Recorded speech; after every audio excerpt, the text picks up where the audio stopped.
All right, we are live. Welcome everyone in the chat, nice and early. It is the Blues who are back. If we've got the Cats today, it is the first game of the year.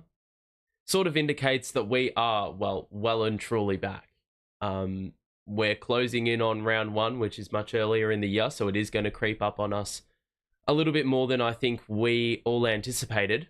Those in the chat right now, this is a very, this is a once in a blue moon sort of thing. I very rarely do watch parties, so consider this a privilege.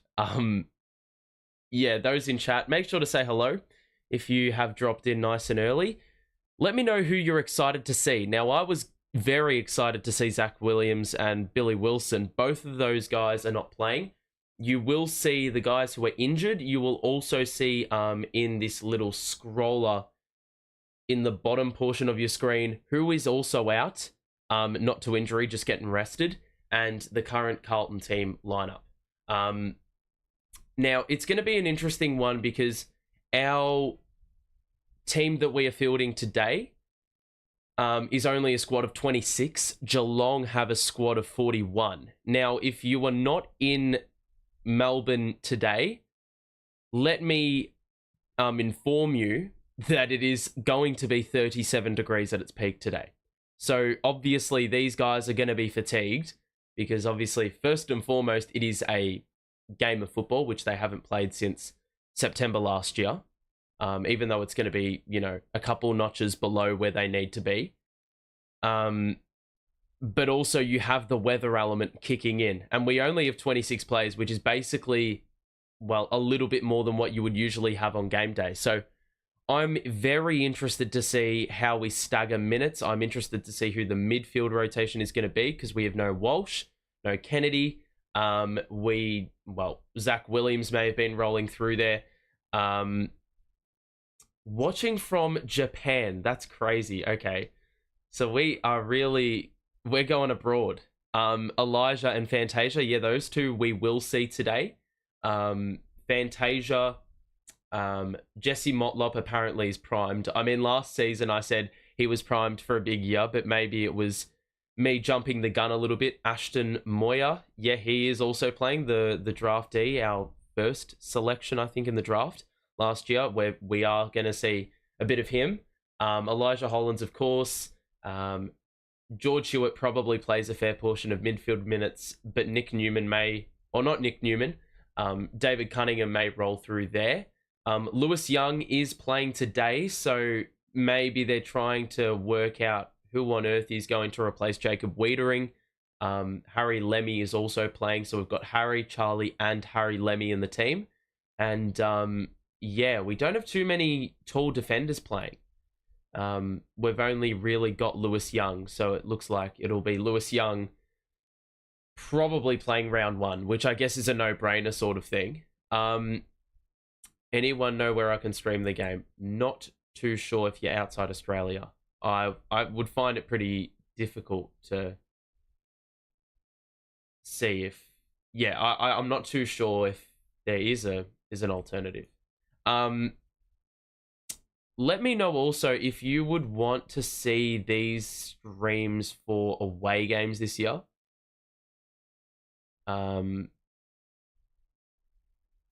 Yeah, I'm not really sure where you could find the game, to be honest. Unless you use the VPN. Potentially, that would allow you to watch KO from abroad. Elijah has been training the house down, so excited to see him play. I think it's more just we don't really know...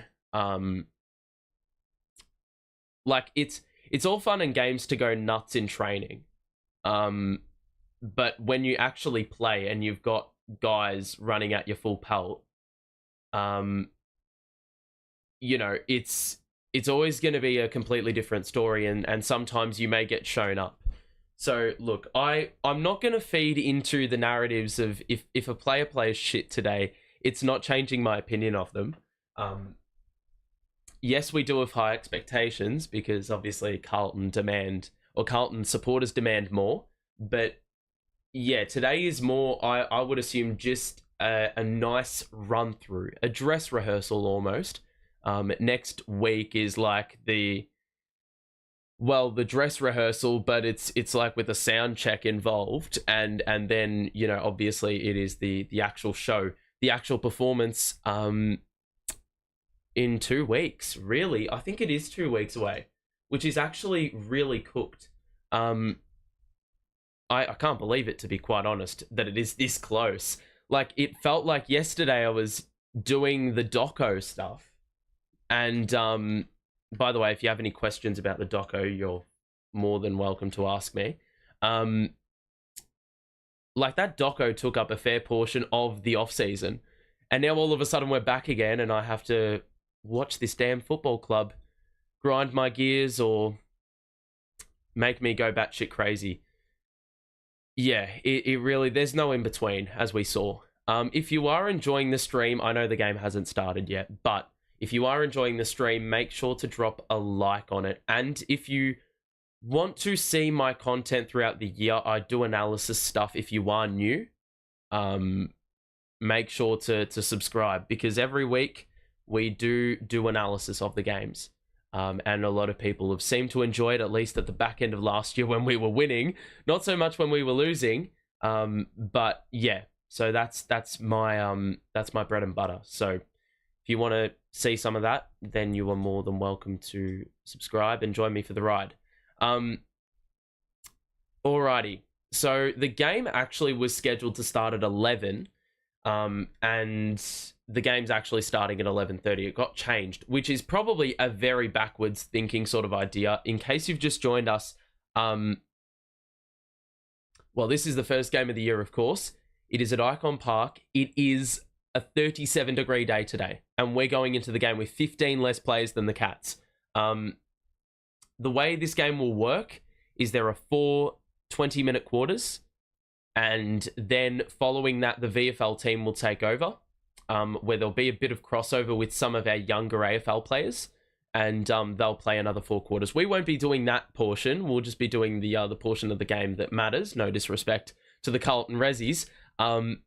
But yeah, it's more just it's like a vibe check, really. It's just to see how, like, where the vibes are at.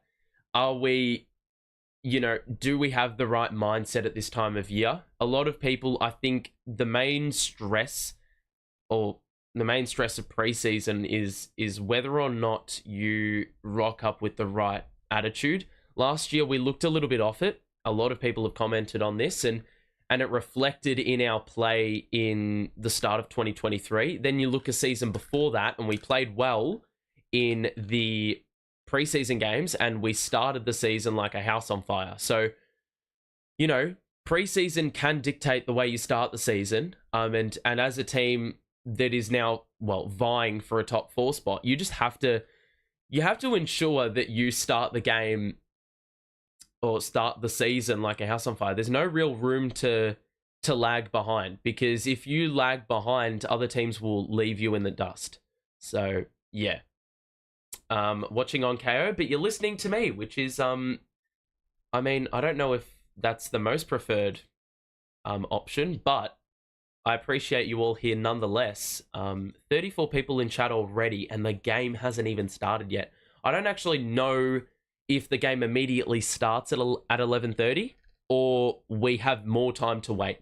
But if you are here, you can see who is out, the injury report. You can also see who is the starting 26, or the 26 listed to play today, and also the 3 others missing who I believe are not injured. They're just getting rested today. I would expect Harry to play some backup ruck, because no Pitnet, and Murkov is also out injured. So maybe Harry Lemmy goes into the ruck for a little bit as well. The KO stream has not started yet. Interested to see the small forwards. Also interested to see Ollie Hollands. Now, I'm going to have to get used to his new jumper number, because it's a number 4. So him, Lockie Cowan's got a new number. Elijah Hollands obviously is a new number. He's got the Lockie Plowman number, so hopefully he's not as shit as Lockie Plowman. Um, any other names that have been changed? Ashton Moyer is wearing the number 43. Yes, number 43. So I don't know the last person who wore number 43. I'm probably missing someone really important. Simon White, for some reason, rocks up in my head. Okay.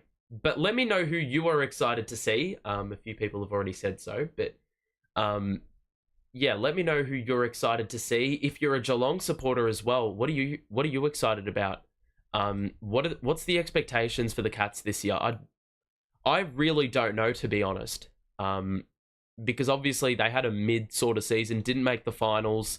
They've still got a lot of good players, but there is a little bit of turnover with the youth slowly getting entrenched into the best 22. And well, they got better at the back end of the year, but there's a fair bit of work to be done with the Cats. They didn't have a great run with injury as well. So I think today they are nearly fully fit. And that's probably why they've gone in with a squad of about, they've gone in with a squad of about 41 today. So that's nearly their entire playing list. And we've got a ton of injuries, a few other players out, which I don't think we want to risk today. So that is probably the reason why we've gone into this one with 15 less players. Last person to wear 43 was Setterfield. That's right. Want to see Elijah Hollands. A lot of people have talked about this bloke. I mean, we're not going to be able to see him until round... What round is the third game of the season? Because when do we have our bye? Round 2? Which is actually round 3? I still can't, understand why they've gone with this stupid bloody opening round bullshit. George Stevens. Is that a rookie? Because I swear I have never heard of that guy.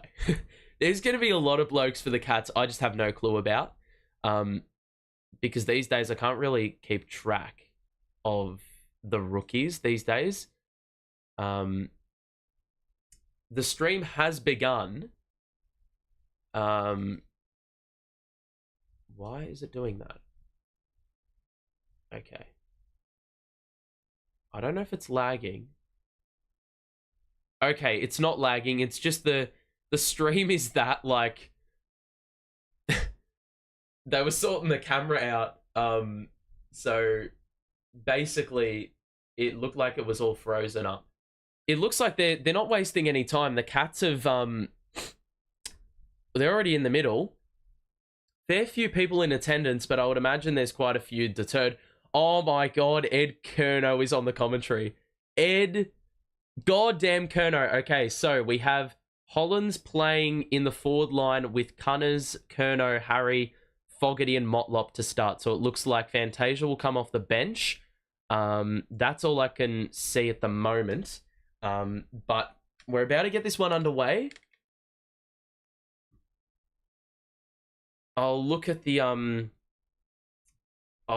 chat as much as I can. The Cats I just heard only have 3 players on their injury list, so they are basically fully fit, which is just, I mean, a great sort of problem to have if you're Chris Scott. The game is underway, and it's going to be the Cats who win it out of the middle through Cam Guthrie, who is in the middle, and that is easily cut off, and we look to swing it into the corridor. Newman out wide. Oh, that's a great pass. I think that's Georgie Hewitt into the middle for Hollands, and he's going to wheel round, and good lead up by Harry, and he takes an early mark, and the Blues can take a lead, an early lead, and they're about 45 metres out, or Harry's 45 out on a pretty tightish sort of angle, so it'll be a shot on goal for Harry, and well, it's fair to say we didn't waste any time going forward. George Stevens was pick 58 in the draft. Yeah, I figured, because, yeah, I don't think I'd be able to rattle off random pick 58s if I tried. Harry's kick doesn't even make the distance. Oh my god, and Motlop's roved it right in the goal square.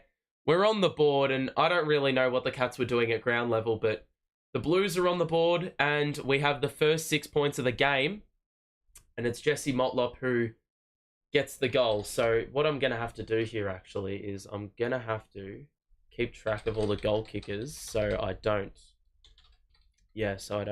lose track really. So first 6 points of the game to the Blues. Hope Mackay gets his kicking right. Really good when he's firing. Well, yeah, I mean, there's been a lot of training footage about Harry actually trying shots on goal.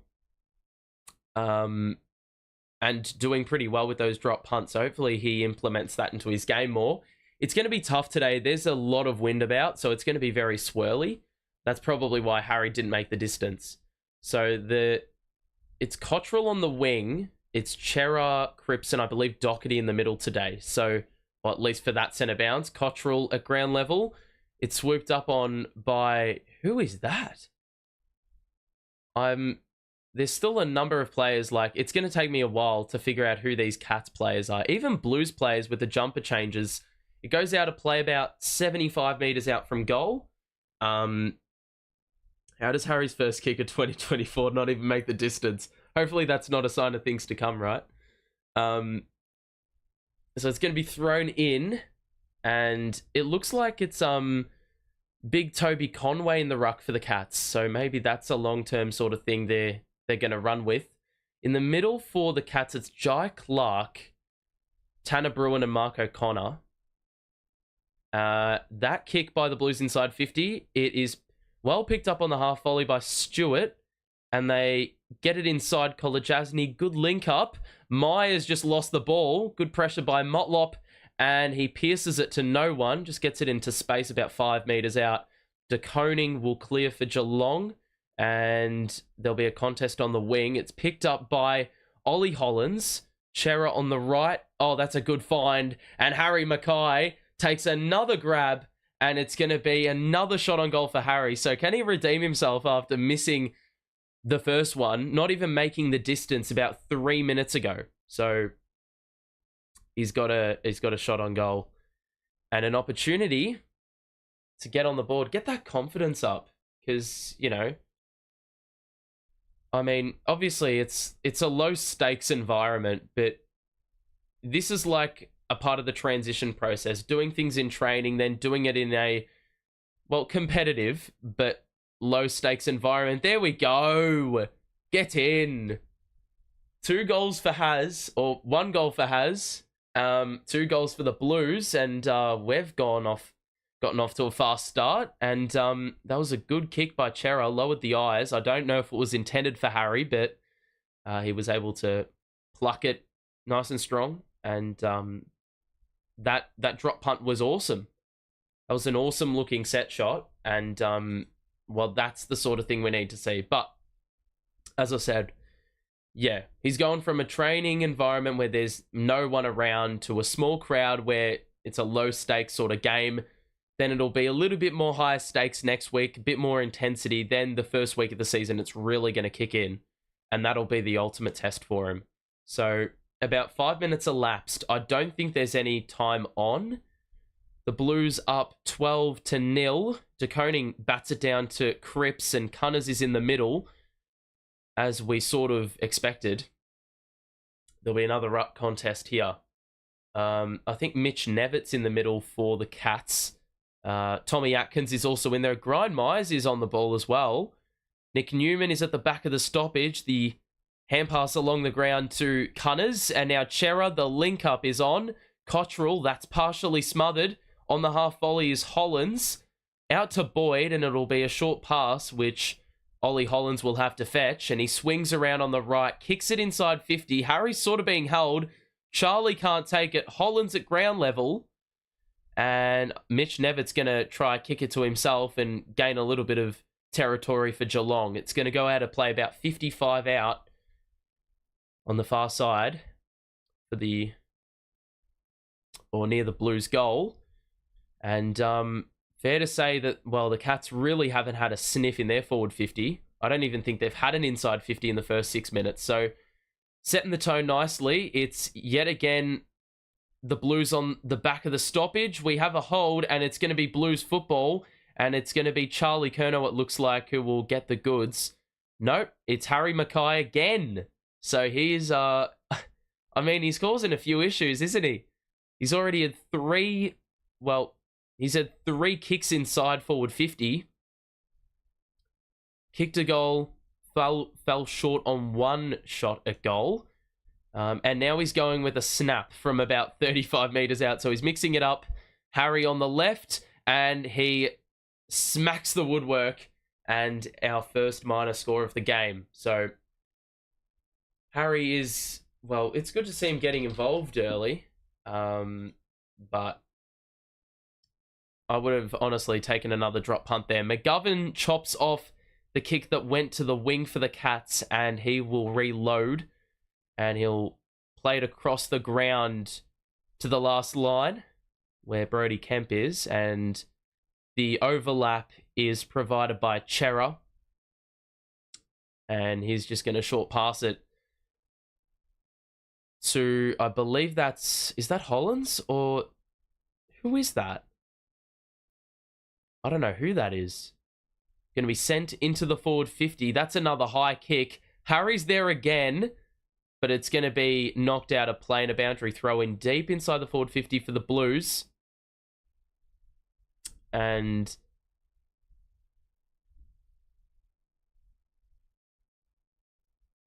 it looks like Cam Guthrie's already injured. In the first minute of the game, I think he was involved in a centre clearance. It looks like he may have fucked up a hamstring or something. Good hand pass by Fantasia. Cripper is wrapped up, in a good tackle there by... Is that Maxi Holmes? He looks... No, Jack Bowes. It's Jack Bowes. Tom Stewart in the middle. Going to go corridor, and he's been able to pierce the gap. And it's now Brian Myers. They've got numbers over the back. They are everywhere. And it was a raffle, and it's going to be Ollie Henry who will have a crack at a first shot at goal for the Geelong Cats about 8 or 9 minutes in. Sandy, thank you for the donation. Thanks very much. I appreciate it. Really appreciate it. Please let us know what angle the shots on goal are coming from. Sure. Yeah, so it was Cam Guthrie that got injured. If you are enjoying the stream so far, make sure to drop a like on it and subscribe as well if you are new. That one on a pretty slight sort of angle for Ollie Henry. It is offline for the Cats, and they are on the board, but only a minor score to the near side. Kick in, the hand pass by Newman, the loopy hand pass to Akers. We get it to the wing with 2 kicks. It goes to ground level, and Fogarty wraps up De Koning. Conway gets his hands dirty and is able to shovel it out, and now Jack Bowes walking a tightrope on the boundary line, kicks inside 50, and it's gone over the back, but the Blues have the numbers. Well read there by Kemp.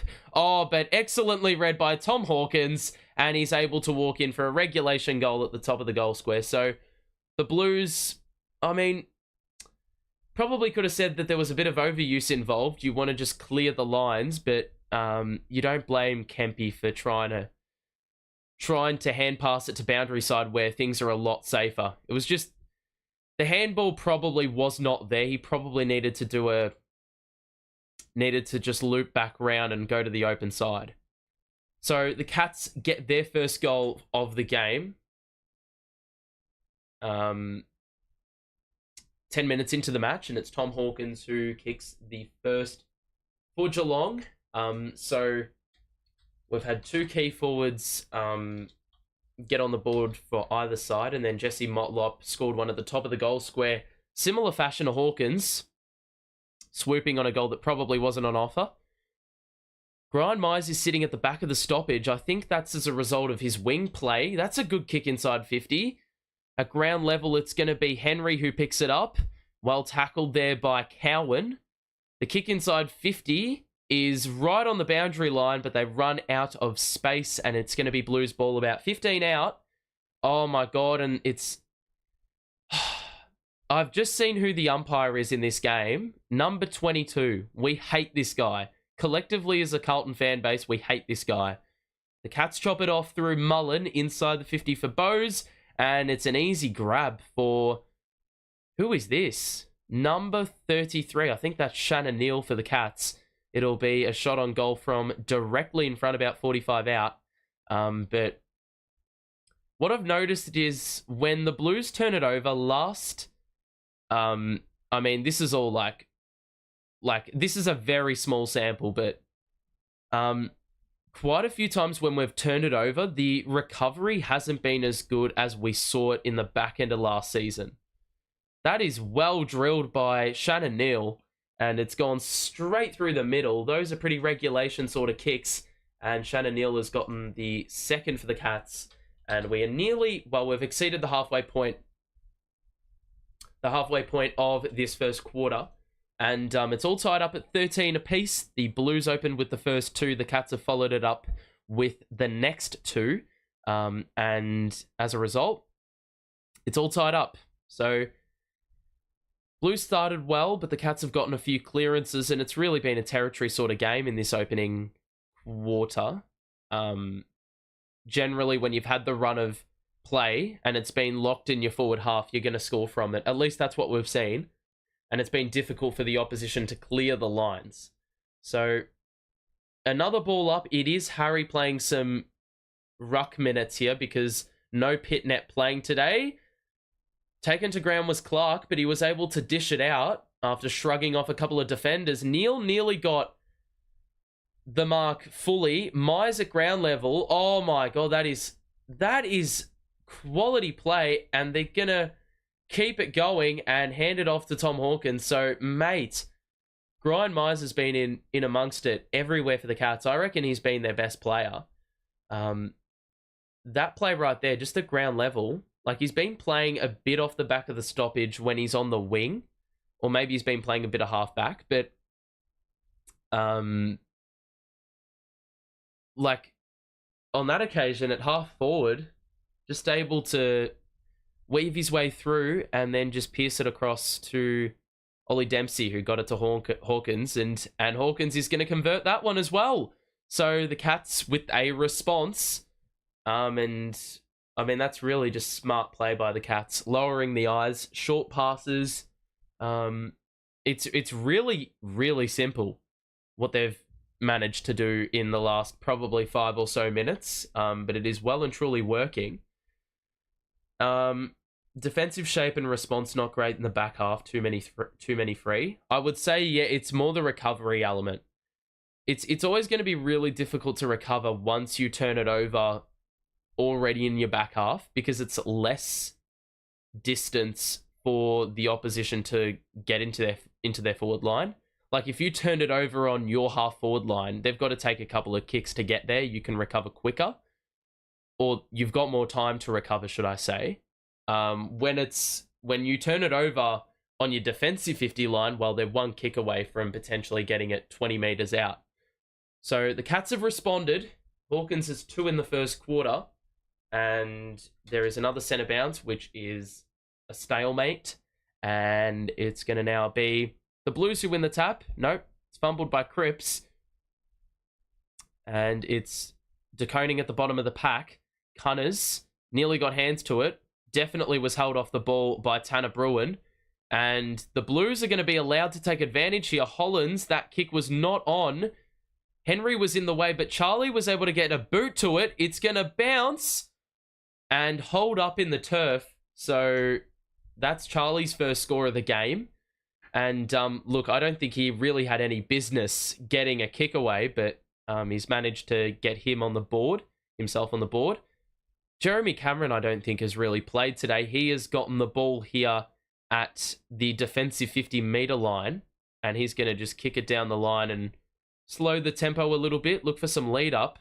There's a bit of off-ball action going on, and it's going to be Mark O'Connor who gets the free, and DeConing's just given away a 50-meter penalty, so that was probably the dumbest shit you could have done, and O'Connor will move it quickly, no one on the mark, and somehow we have numbers under the or inside 50, and Ollie Henry's taken another grab. So Nick Newman was tasked with the assignment on that occasion, and it was just too easy. It's going to be real tough, I think, in the first couple of games without Weeders, because he is just such a commander. Yeah, it's really that simple. He is a commander. Like, you know, you put him on the toughest matchup. They've kicked another one for the Cats. It is Ollie Henry who converts from a slight angle this time, and never in doubt. So the Cats, they gave away the first 13 points, and they have now responded with scoring 25 of the next 26 points. So 4-1-25 to 2-2-14, over 16 minutes gone, closing in on the 17-minute mark of the opening quarter. But fair to say that the Blues have just, I mean, defensively, it's looked very, very open inside the forward 50. Not too convincing. I mean, Lewis Young is our tallest key back. We don't have Marchbank. Kempy is basically the second tall. And the Cats aren't, well, they've got two pretty commanding key forwards, but got a lot of medium-sized forwards as well, so fair bit of size to deal with. De Koning's able to get the clearance away after he received it from Cripps 30 metres out. Ground level here, it's Motlop who will kick it straight up in the air. I've aged 20 years since, in the time it took to get it back down. Kemp is in the forward line, and it's travelled a fair way, and it's gone in for a minor score. So the Blues cut it to 10 points, the margin. And I would suspect, well, we don't have too much time left in the opening quarter, but fair to say it's been a tale of two halves in this opening quarter. First half of the quarter, or more so like the first 6 or 7 minutes, the Blues had the game in their hands, and then the Cats have really had the run of play, and the Blues haven't really had a sniff. We do have the numbers on the outer side, though. Kempy's gone with this rubbish sort of kick in board. He didn't even get hands on it. And Stengel in transition gets a mark inside the forward 50. Another turnover leading to another mark inside 50 for Geelong. And another shot at goal. Stengel is on the far side, probably 5 metres in from the boundary. So he's going to snap it on the right foot and kick this. This is the 5th goal in a row for the Cats, and Stengel has his kick smothered, so Sardi did well on the mark and was able to get the handball out to Motlop. So can we do something here with the Geelong defense unset? Motlop went for a kick in board, which Cripps could not handle, and that's allowed the Cats to do well here. Cripps couldn't get a handle on it, and he just basically sprayed the kick 2 metres. Cameron is in the defensive half, sweeping it up on the back of the stoppage and kicking it out wide. That goes over the top for Geelong. Inside the 50. That's a high arcing one. And it's dropped to ground level. Stengel, blind hand pass to the pocket where Dempsey was, fortuitously. Cameron from the boundary. Oh my God, it's gone in. Are you taking the piss? Oh my God. That is ridiculous. The wind has escorted that ball in. Cameron was looking to center it to the top of the goal square, and the wind's taken it all the way in. I mean, that is one you really can't script right, to be honest. But the Cats have got another one, and they're up 16. So this first quarter, it's fair to say that, well, after a good Blues start, it's almost pretty easy to forget that the start even happened. The Cats are up 16 points. They've kicked the last 5 goals, and, well, it's a pretty tough assignment for the Blues players today. I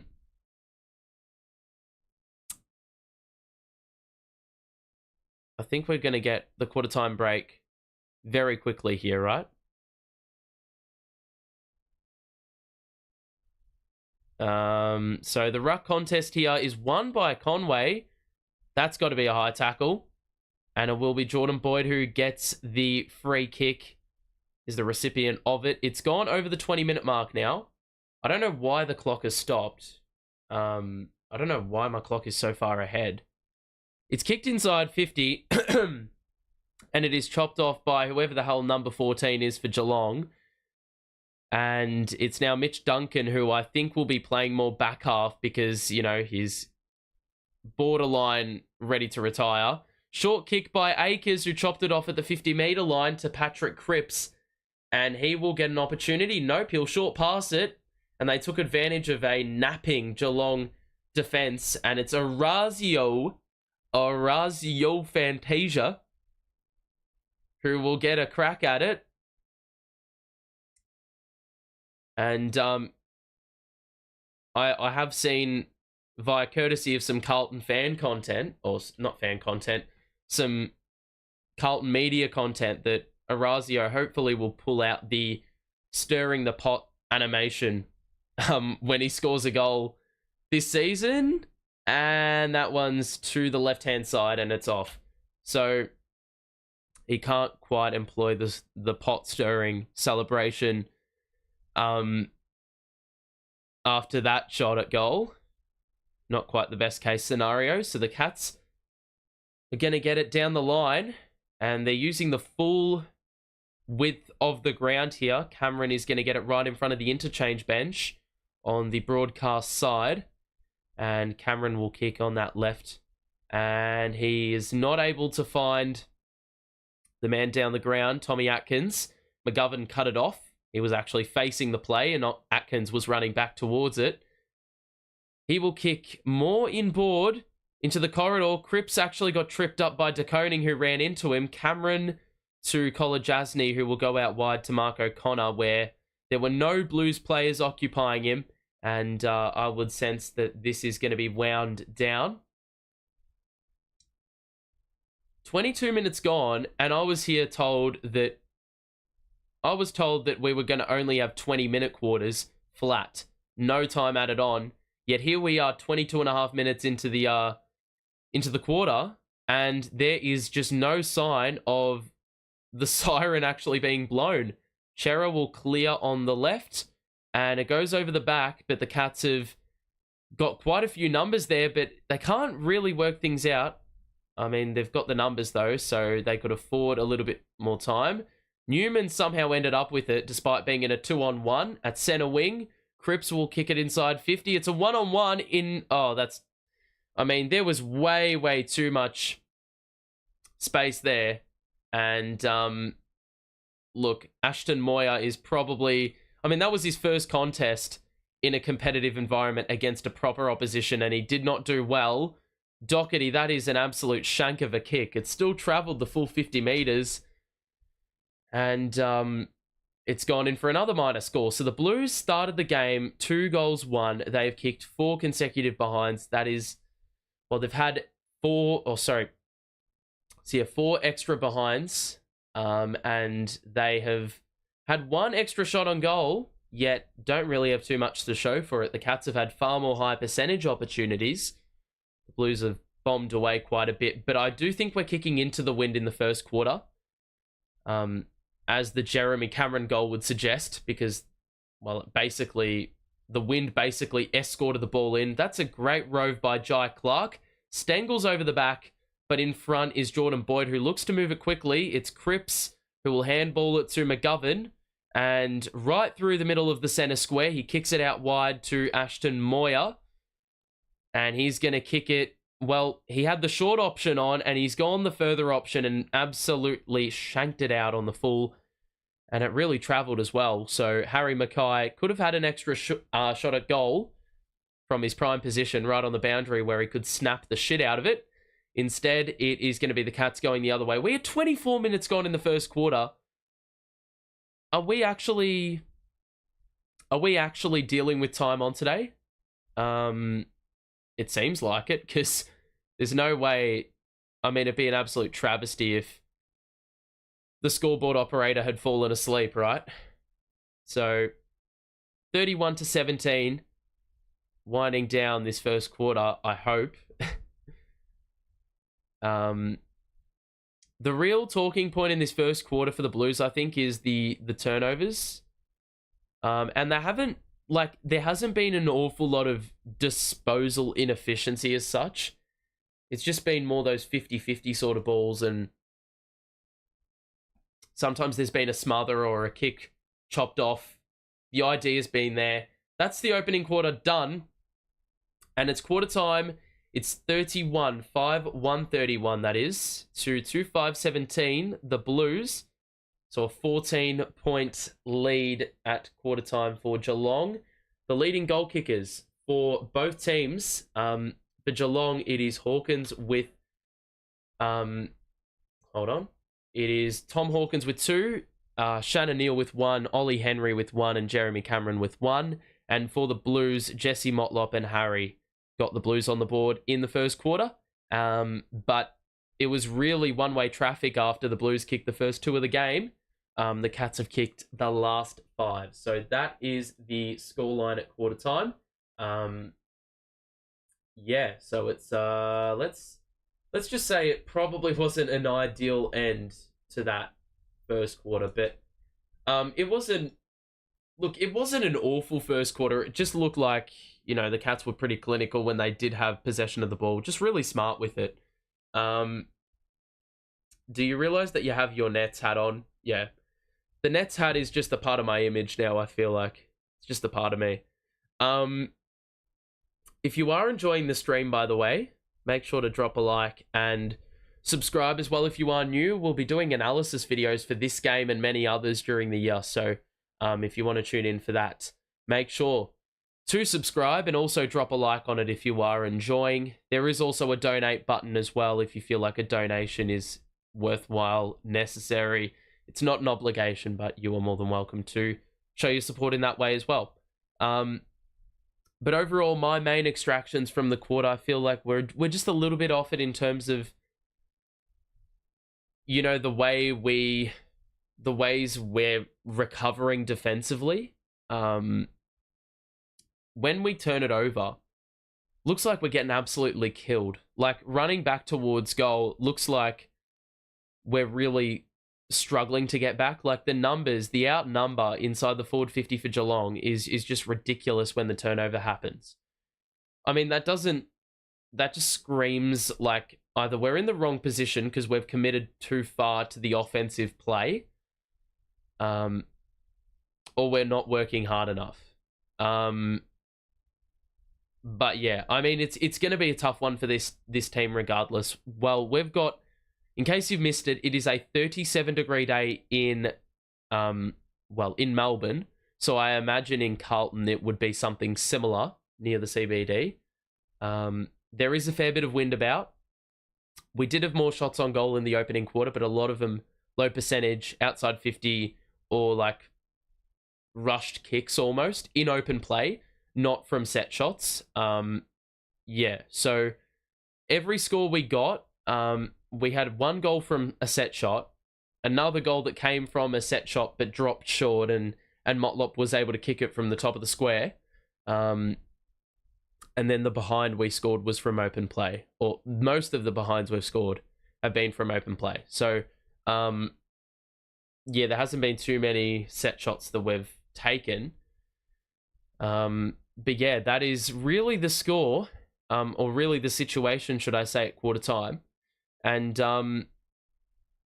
bit of improvement to be had. But as I said, 37-degree day, we have only 26 active players today, and the Cats have got 41. So they are going to be able to rotate at will. Patrick Dangerfield didn't even play in the opening quarter, and it looked like he was warming up in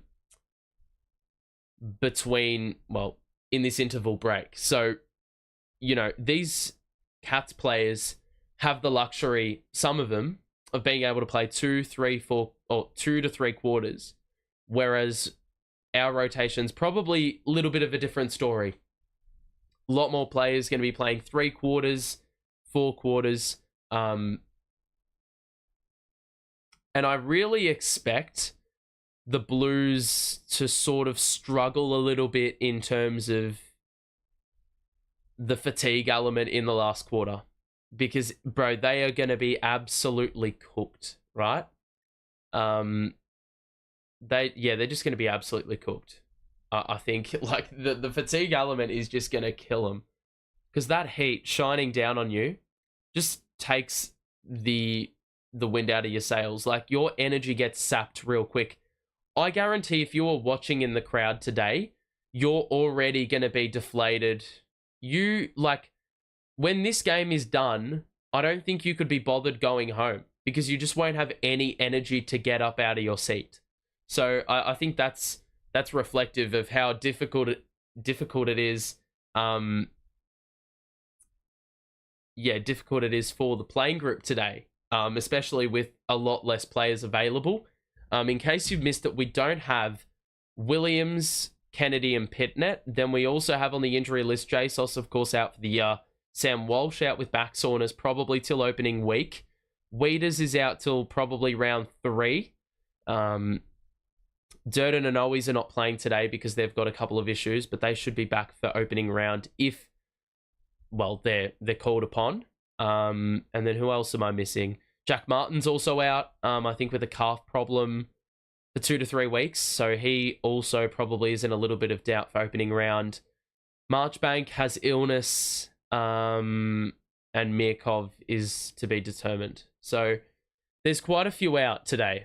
There is quite a few out. That's not even mentioning a few of the smaller players that haven't played an AFL game yet. Billy Wilson is not playing, who has had a ripper preseason apparently. Jackson Binns, a lot of people have said he's going to make the jump. I don't know if he's playing today. I mean, we can just have a look at the pregame and see if he is playing. Fantasia, Doherty, Carroll. Carroll hasn't played yet. I don't even know what number Jackson Binns is because he hasn't even played a game. I don't think he is playing today. Didn't see his number. Even though I just said I don't know what his number is. No Harry Lemmy yet. I would expect Kerno or Mackay to play one half and then Lemmy comes in and also plays backup ruck in that time. We'll reset the timer. We're about to get the second quarter underway. And it is the Blues trailing so far. Okay.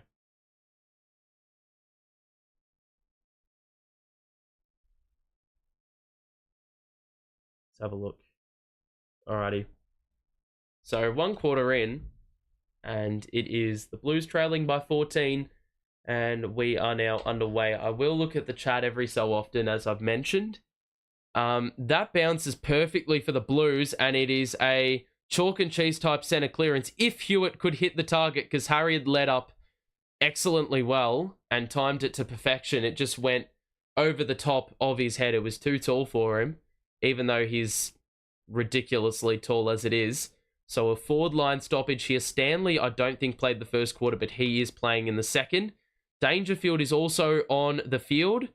Good pressure by the Blues, but the Cats are able to get enough numbers at the contest and get that clearance. But that kick by Zach Guthrie is off. And it will be a throw-in on the wing.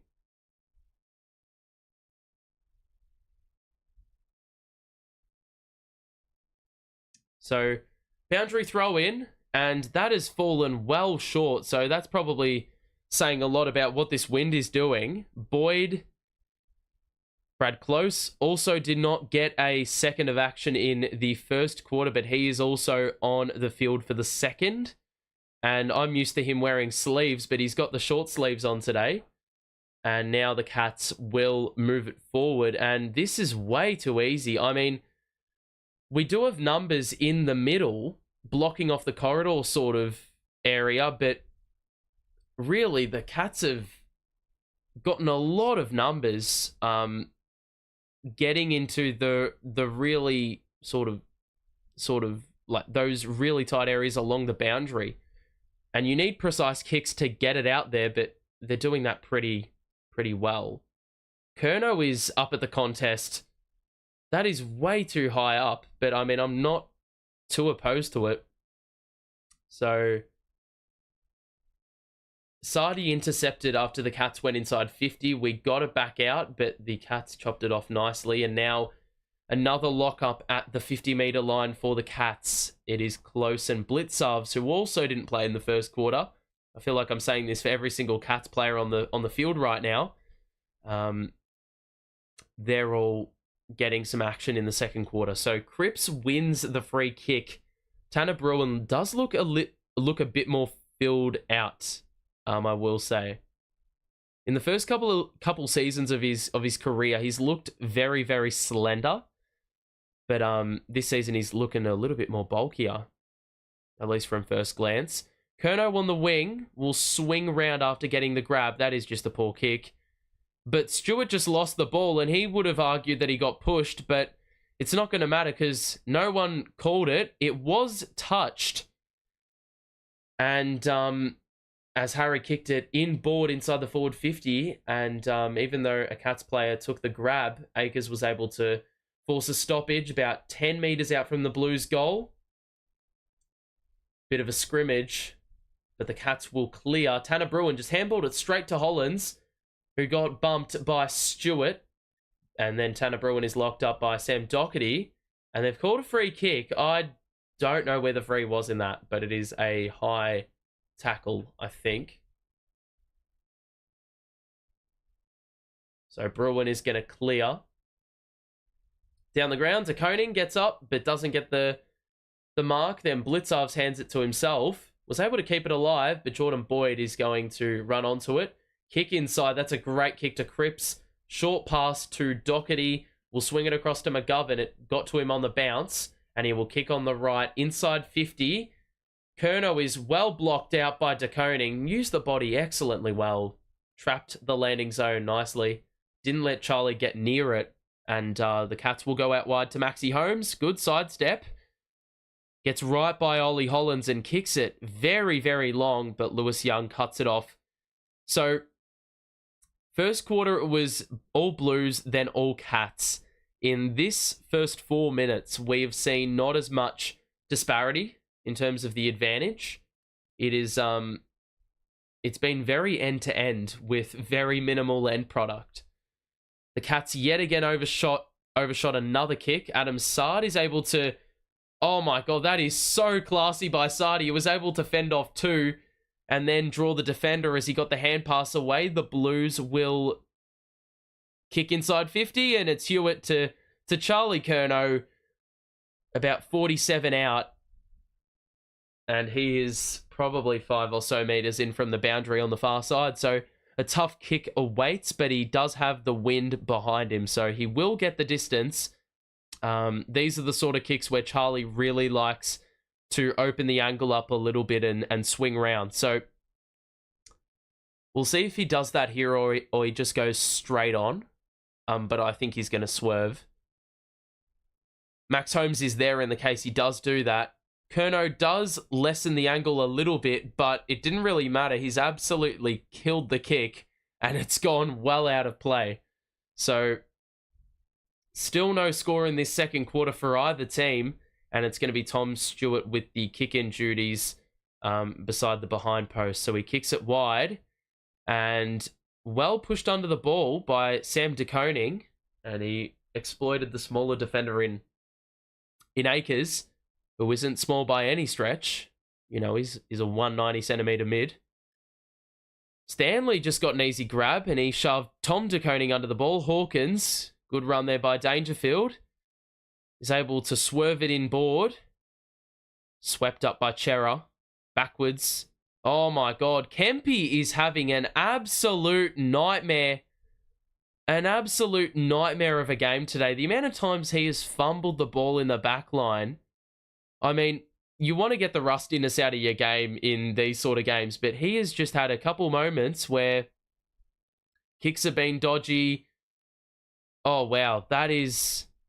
Well, we are very fortuitous to not give away a shot on goal because the clearance by the Blues was straight to a Cats player, but he dropped the mark about 35 out, and the Blues are out the back as a result in transition, and Motlop got up, but he wasn't able to bring it down, and Guthrie is going to walk it to the boundary line and reset for a boundary throw-in where more numbers can get back.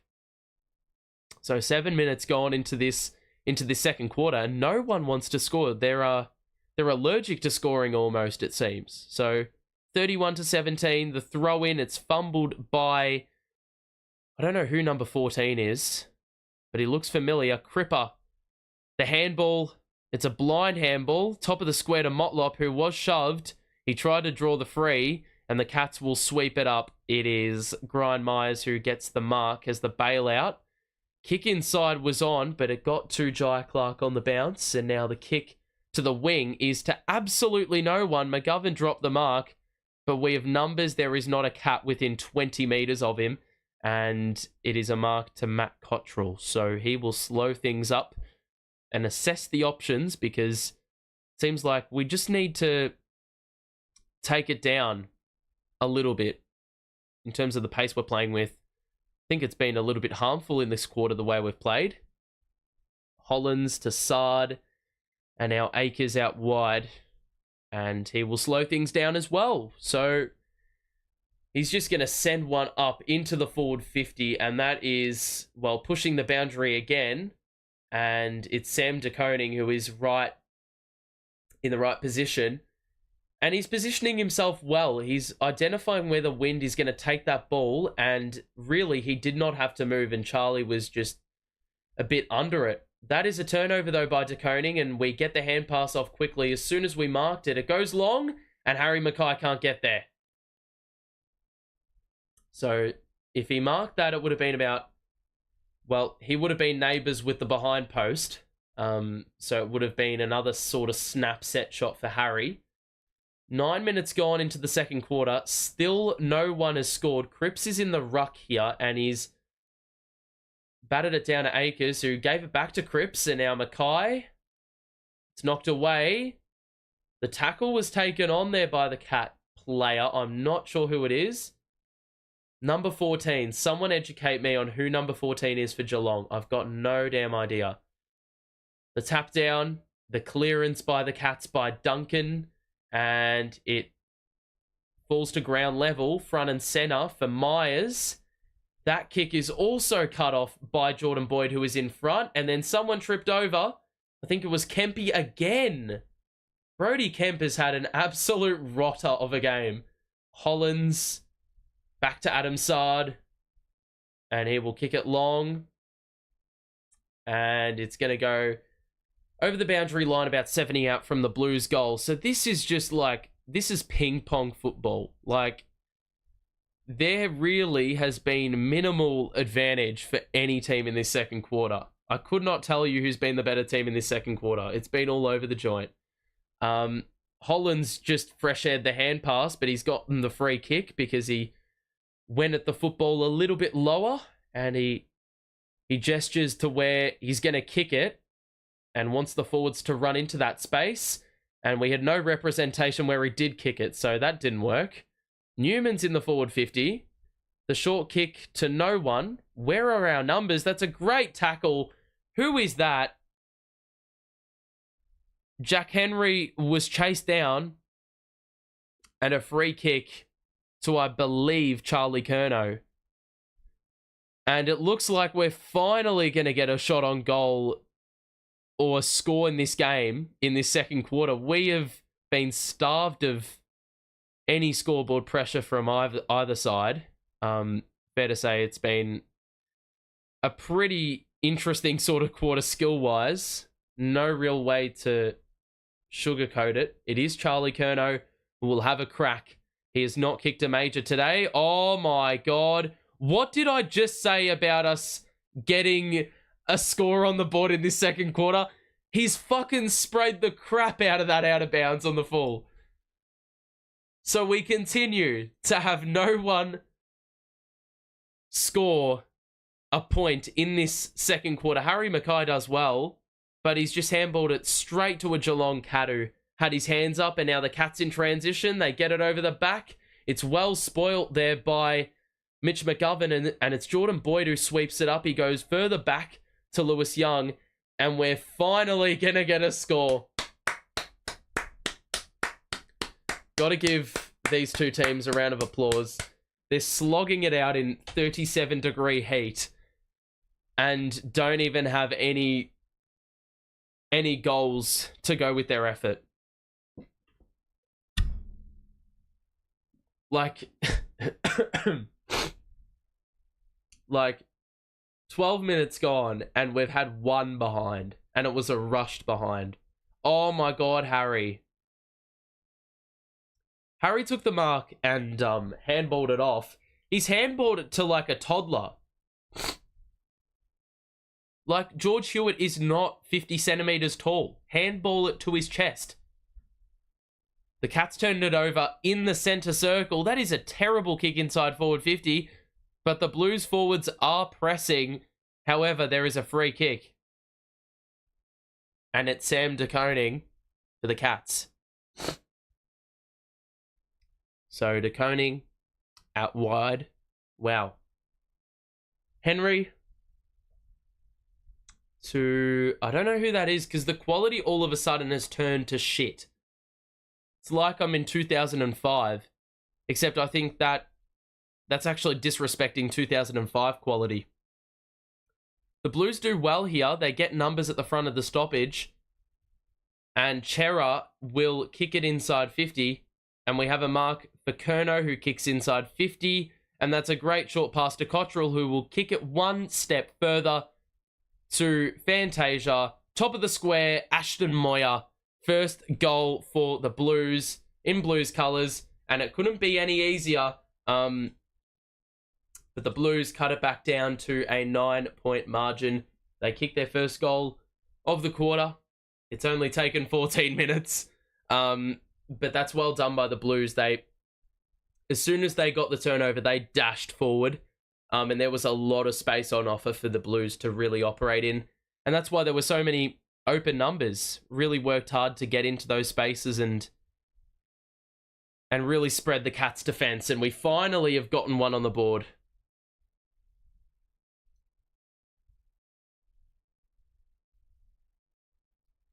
At halftime, I will say the goal scorers, and I will share my general thoughts.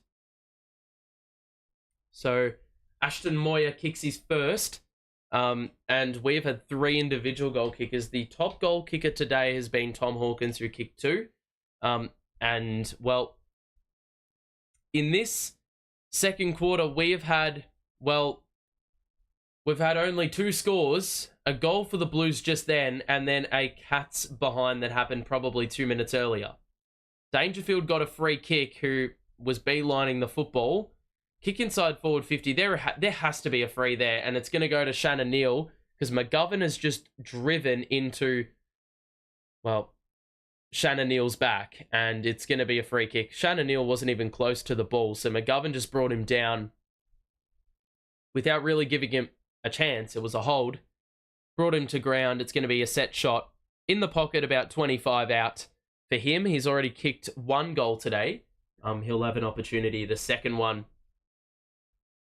Connor O'Sullivan is the Cats number 14. Thank you, Sandy, for that one. Informing me there. Set shot for Shannon Neal. Oh my goodness. It's fair to say that, look, us sitting down and watching this game, it's very easy for us to say that they should be converting their shots at goal, but I think the wind is really causing a crap ton of issues. I mean, Jeremy Cameron scored a goal in the first quarter. In case you've missed it, he was basically over the boundary line. He's kicked a drop punt to the top of the square, and it's actually been carried into the goal. So they've lucked out with that sort of thing. Down the line for the Blues, it's gone all the way over the back to the last line. The Cats had the numbers. They also had numbers at the front. And Dangerfield was there. Great short pass. Mate. Oh my God. The Cats have done well here. They turned it over, or forced the turnover inside the forward 50. Oh, that's a crazy sort of kick attempt by Brian Myers. He has been very, very dangerous today. But, not able to get the full maximum there. The Blues don't waste any time. Motlop, short pass in the middle. Stewart did well there. Was right on Cunners' hammer. The Blues do well to force a lock-up. They're going to get a free kick. Mullen gives away the free. And it's going to be Hewitt who goes wide to, I believe it's Ollie Hollins. At the corner of the centre square. Low piercing ball. Goes over the back for Fantasia. He's able to shrug the tackle. De Koning in the pocket. Please do something with it. Oh, that's excellent team play. And it was probably an 8-metre kick to Paddy Cripps. But look, even though it was an 8-metre kick, I mean, those sort of things by De Koning is the exact sort of thing he should be doing. I don't want to see De Koning snap from a very tight angle in open play. Maybe from a set shot, but not in open play. So the nice old drop punt to Paddy Cripps, who is clearly in a better position, 10 metres out on a slight angle. Surely is able to kick the goal. And he does make the goal umpire move, but he does convert the goal, and the Blues have their second major of the quarter. And even though it took us a good 15 minutes to actually get on the board in the second quarter, we've actually kicked the same amount of goals as we did in the first quarter when we clearly had, well, a fair few more opportunities. So, smart play by De Koning. He had 2 Cats players blocking the path needed to goal. So, he's gone with the simpler sort of play. And Cripps is able to finish it all off. So, a good transition by the Blues, who could have just as easily conceded a goal on the other end. So we're about to exceed the 19-minute mark of the second quarter. I thought it was just 20-minute flat quarters, but we played with time on in the first quarter because it went about 24, 25 minutes. So I expect something similar here. The Cats straight off a centre bounce. Grindmires is wide open. Oh my goodness, that is absolutely brilliant play by Grindmires, bro. What a ripping performance today. It's only been one half, but he's been superb. Nearly everything he's done has just been, I mean, it's just been trademark small forward play, really. But it just hasn't been limited to that either. He's played a bit in the middle, on the wing. You know, he's done a bit of everything, hasn't he? So, superb stuff. And the Cats kicked their first major of the second quarter. They did kick 5 in a row in the first, after the Blues kicked the first 2 of the game. So the Cats get the lead back up to 11. But I don't really have a clue how the Blues allowed Grindmires to be wide open off a fucking centre bounce, bro. No, it doesn't really matter, but those sort of things you can't have seeping into your game. Kemp off the centre bounce as he ran off the half-back line. Kicks it long, but not to anyone in particular. Duncan picks it up. Cottrell wraps up Blitzarves. 2 46ers going at it. And it somehow ends up with the Blues, then ends up with the Cats. Sard is able to bat it away as the handball was scooped over the top, and then he ran out of room. So a boundary throw in. We've exceeded the 20-minute mark of this second quarter.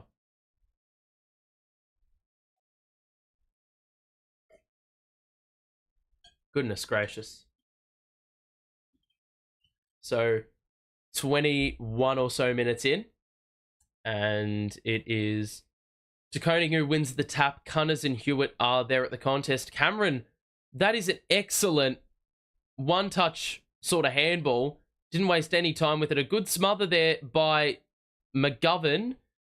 Wrapped up is Jack Bowes, but he's able to get it to Blitzarves, and now Dangerfield, who swivels the other way. Oh my goodness! What a fucking grab. Dempsey got up, and if it wasn't for this potato quality that KO are delivering right now, I would actually be able to see who took the mark and actually get a little G'd up about it. That's a cracking grab. Awesome grab there by Ollie Dempsey. And this is a bloke who can't really break into the 22, simply because the Cats forward line is pretty stacked. And Dempsey is able to snap it around, and well, they practice these ones in training every day of the week. That is one you can't really defend. It was sat on the Blues defender's head, and it allowed a run and jump for the Cats player. And yeah, that's a ripping grab. And Brody Kemp, is that Brody Kemp? No, that was Blake Acres. I was about to say Brody Kemp is being made an example out of today, because he has been shocking. There's no two ways about it. So, first goal for Dempsey. That is the 6th goal kicker for the Cats today.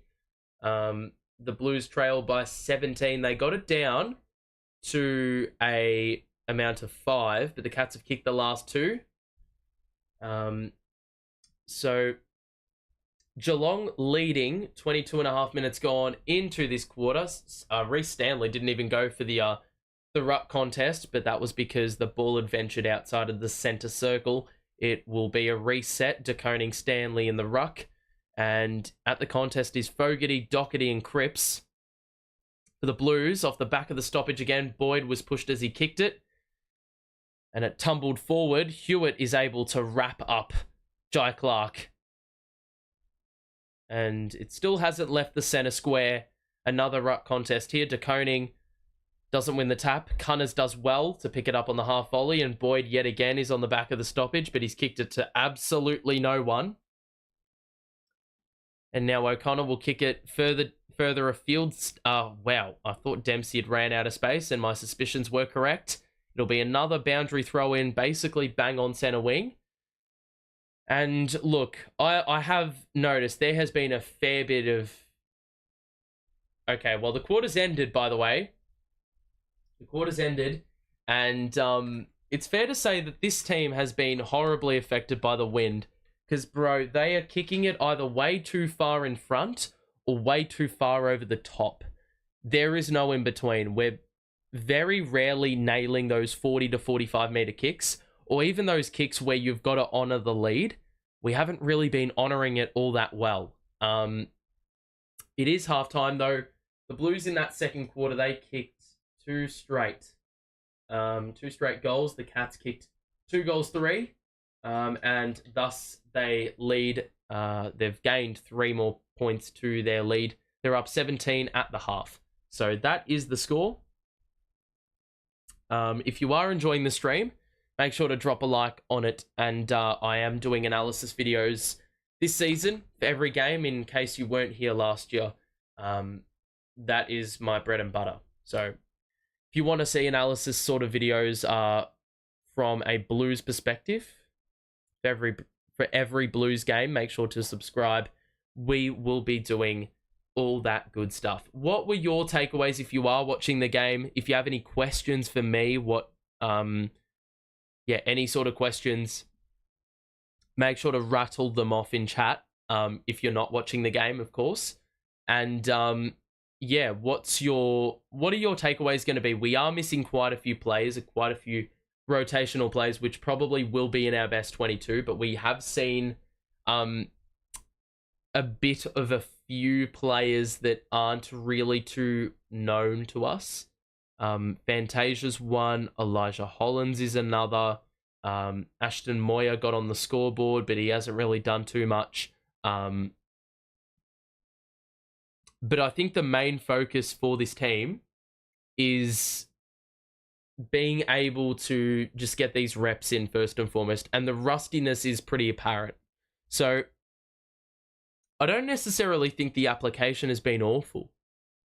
It's just a lot of the fundamental stuff. And that was an issue in our first half of the season, really, wasn't it?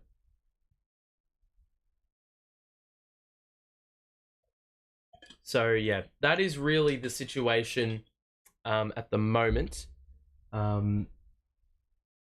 Yeah. Now I will get the goal kickers updated. Let me have a look. So goal kickers for the Blues, there aren't too many. It is Harry, Cripper, Motlop, and who is the other one? What am I missing? Harry, Cripper, Motlop, Moyer. There you go. All right. So our 4 goal kickers, you can see them there. And you can see the squad here. You can also see the injury report if that also appeases to you. But yeah, that is the half done and dusted in the books. Let's have a look at what people are saying. Anyone know how to watch without Foxtel or KO? That's probably the only way you can watch it, to be honest. Darby. Love how honest Ed Kerno is being giving constructive criticism to Charlie and Harry.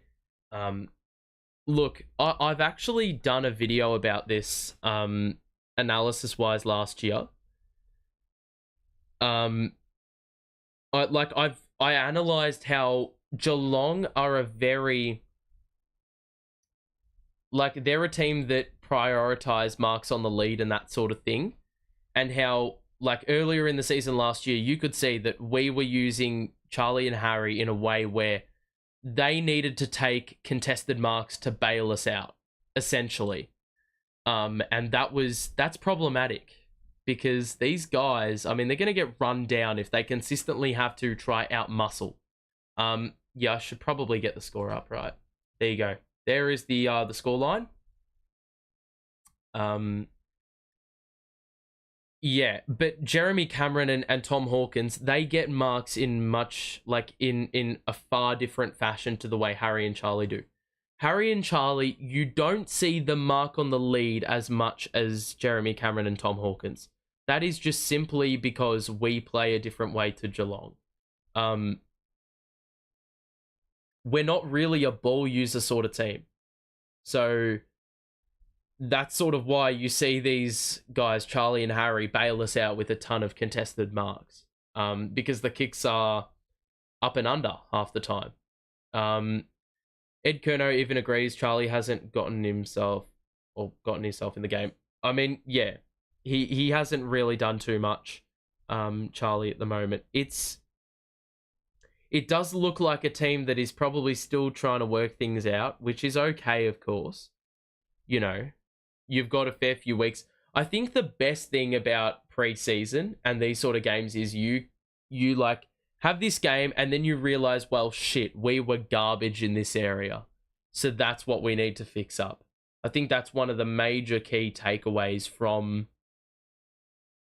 Well, that'll be one of the takeaways for Vossi and his crew. Ashley Hansen's actually coaching the team today. But yeah, at the moment, it really is the ball use. It hasn't been good enough.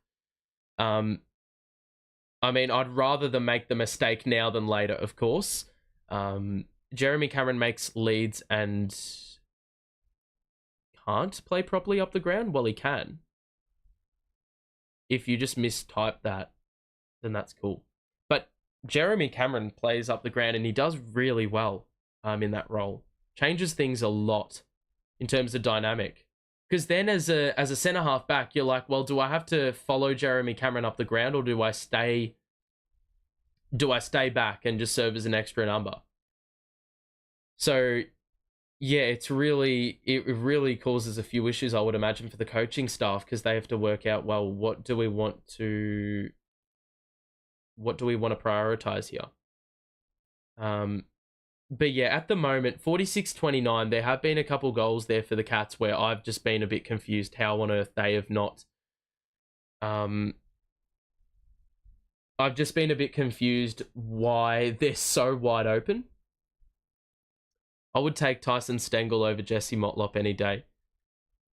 As I feel like, well, this is the issue with the whole Jesse Motlop thing. We've been hyped up about him for 2 seasons consecutively, right? And he looks like he's torn up on the training track. Cool. The thing is, this guy Jesse Motlop, isn't he in his I think he's in his 3rd season. So like, we are asking so much. It's like, because we have so many players in their prime, and then you want these players, like, there is so much pressure for players like Jesse Motlop to fill like that small forward role, because that is one of our weaker areas. Like, we don't have, like, always Durden and Motlop, like, very rarely they'll kick 3 or 4 a game consistently, which is hard to do, full stop. But, you know, we don't really have a small forward who can kick 3, kick 4 every so often, every 4 games, every 3 games. Yeah. And Motlop sort of needs to do that, because he isn't like a higher up the ground sort of... He's not like a Brad Close. He's like out and out small forward. Like, he's only really playing in the forward line. He's only getting 7 to 10 touches a game. So he needs to really capitalize from those possessions, right?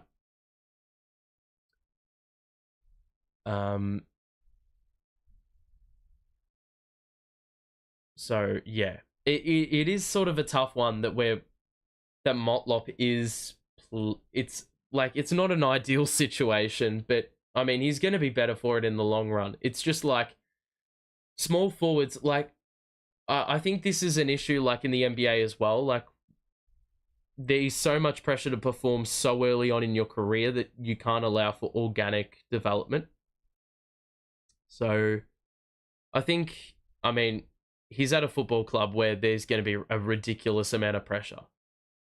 So, there's not much tether. Always is a small forward that can kick 3 goals here and there. And he's reliable. Then Jesse Motlop. Jack Martin's out for 2 to 3 weeks. He may not be back for opening round. And yes, when I say opening round, it's not round 1, it's round 0. Yeah, Durden as well. Like, it's so tough. Like, hold on. I want to see Matt Owi's game log. Because I don't think he kicked 3 goals awfully much last season.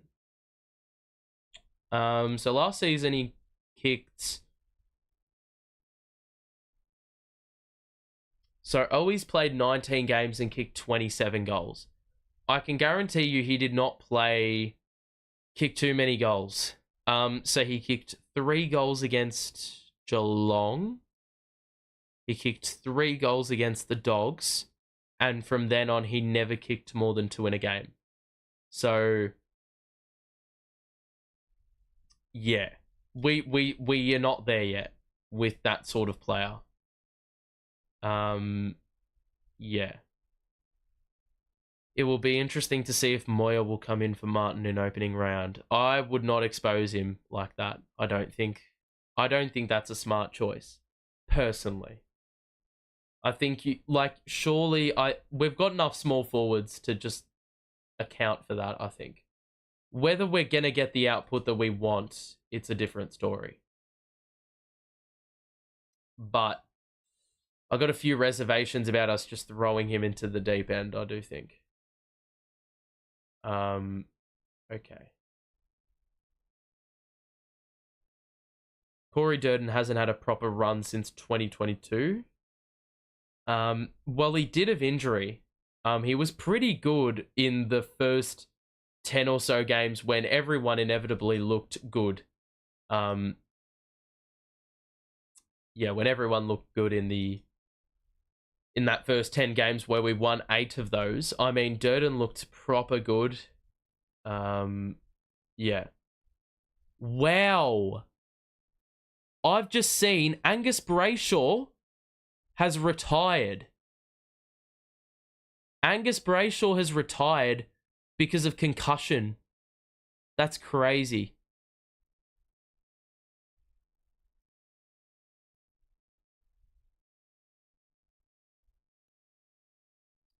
Wow. That's crazy. That is... I mean, I didn't see that coming, honestly. That's crazy.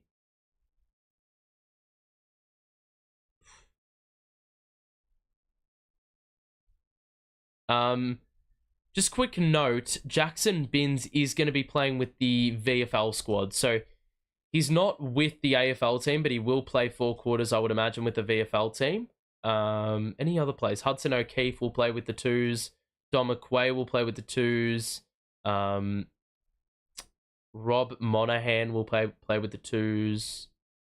And I think that's every player accounted for. Lemmy, Jack Carroll, Chincotta will play with the 2s as well. So there's a few players where there's a little bit of crossover. Thank the animal Maynard for Brayshaw retiring. I hate Braden Maynard, but that being said, in that certain situation, now, I mean, I'm a Carlton supporter that probably shouldn't have this opinion, but I don't think Maynard could have done anything about it. Like, that is just it's just a freak sort of accident, really. Sometimes you just have to, like, I've played football for many years. I know you just, like, if you jump like that and two players are running in opposite directions, they're gonna bump bodies. It's just the fact that Maynard was higher up on the way down and Brayshaw had not jumped off the ground. If he had jumped off the ground, then we're probably not having the conversation about Brayshaw being concussed. Crazy to think, though, that is the final game that final AFL game Brayshaw played. Crazy. I don't know if he played last week against Richmond. Gov, Kerno, Doc, Moya, Mackay, Motlop. I don't think you can play McGovern forward. I mean, I wouldn't back McGovern in the forward line. We could play him there. I don't think he'd kick more than 2 goals, though. Spot on analysis on the Maynard incident. Yeah, it's... I mean, obviously that event is long gone, so we don't need to worry about it now, but... Look, I think the only reason there were so many people calling Maynard scum is because he was... Well, he's Braden Maynard and he plays for Collingwood. But if you look at it objectively, there is just no way he could have done anything about the incident. So it's just a freak incident. That's at least my view. You can all have different views on it, but I personally didn't see... Like, there has been a lot worse that has resulted in non-suspension. So those ones probably need to be talked about more, right? Yeah. Like, and I would even go as far to say when Cripps did not get, or in his Brownlow year when he didn't get suspended, I would say that is more suspension worthy what Cripps did than Maynard. It's really that simple. At least in my eyes, that is. Jack Carroll is in the same boat. He won't get another game unless the whole team is unavailable. He's just a really awkward sort of build. Like, he's very, very slim, but he's an inside midfielder. He is tall, but it's like he really needs to put on the kilos in order to sort of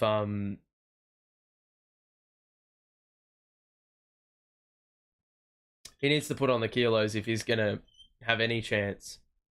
But even still, like, on paper, Hewitt, Kennedy, Cripps, Chera, Walsh. I mean, there is not any more of a worse time to be on Carlton's list if you're a fringe player.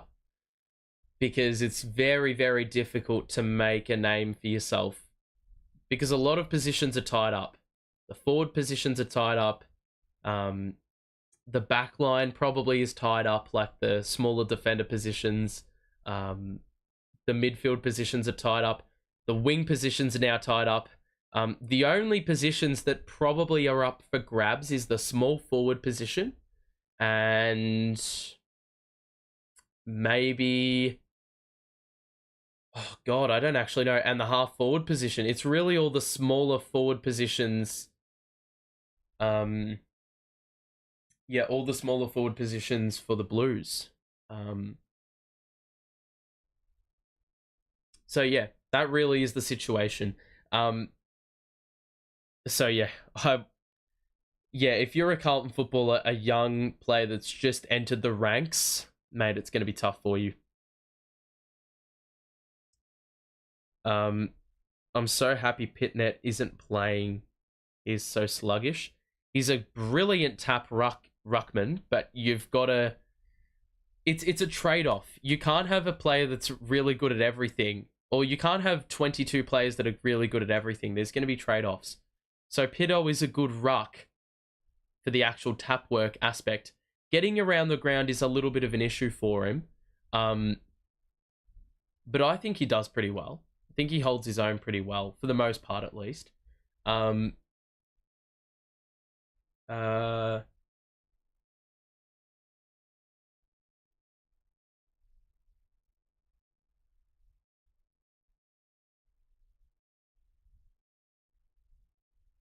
Pitto, when he kicks the ball, it is one of the most unconvincing things I've ever seen a football player do.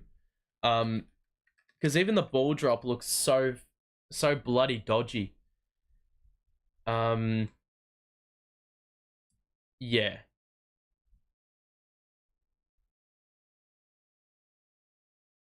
There are so many players for Geelong. It is crazy. In the second half, I'm going to have an absolute stinker calling this game because I simply will not know half of the Geelong players that will play this second half. Wait, oh my god, Paolo? Was that Paolo, Terry? Who else was on screen there? Ian Brownie? Is that him? I don't know. Sunnies are on, not sure. No, Terry's not there. I can't work it out. I love the KO streams though because it looks so local. Like they've just before, like they had the camera over someone's shoulder as they were scrolling through their Instagram feed. Like that could have resulted so badly if he was looking at something that was you know, not safe for the screens. The Blues kick things off in the second half with Charlie Curnow inside the forward 50, getting his hands to it, but there is a lot of ground level stuff going on here, and it looks like there's going to be a holding the ball call. It's going to go the way of the Blues, and it is Ollie Hollands who will win the free about 55 out from goal. So this is the all-important kick, which we have not nailed today. That is an excellent kick though. And Harry was able to check his run perfectly because if he took that run too early, he's overshooting that pass and it's going over his head. But he was able to hold the run until it reached a stage where he could just full on go at it. So Harry Mackay has kicked one today and it was in the first quarter. He'll line up for his second here. So the Blues kick the first two of the first two of the second. Oh my God. I know it's only preseason, but what the fuck was that? I mean, I could do a better job. Jesus Christ, I could do a better job with my eyes closed, bro. With my eyes closed than having been spun round 15 times. Jesus Christ. That was pathetic. I mean, that was a drop punt as well. So we call for the drop punt, but maybe he has to snap it on that occasion. Jesus Christ. So a throw in. The Blues have had a couple gettable shots today. Hewitt definitely was rammed in the back, and he's going to get a free kick here. Tanner Bruin gives it away, and it'll be Hewitt who gets it to Ollie Hollands on the left. He sits it back up to top of the square, the hot spot. Good rove there by, I'm not sure who that was. I think it was Fantasia. Fogarty was tackled, but able to give it back to Fantasia. And unfortunately, Motlop is not able to provide the needed shepherd to allow that ball to get through.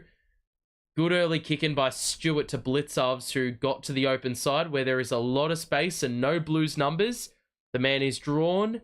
Good run there by the Cats. That kick is poor, but Lewis Young waited for it and Hawkins actually led up at it. Newman running back with the flight, didn't get a hand to it, but the ball sat up in the air and it's going to be a free kick.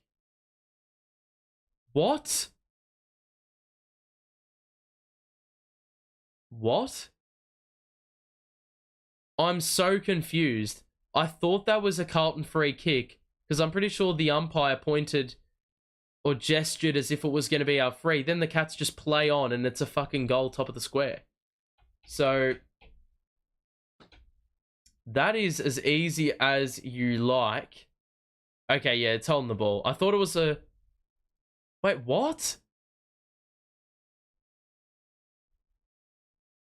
Wait, what? They gestured as if it was a high tackle, but Ollie Hollands was the one getting tackled. Unless it was a high fend-off, which I may have been blindsided by with the with the telecast.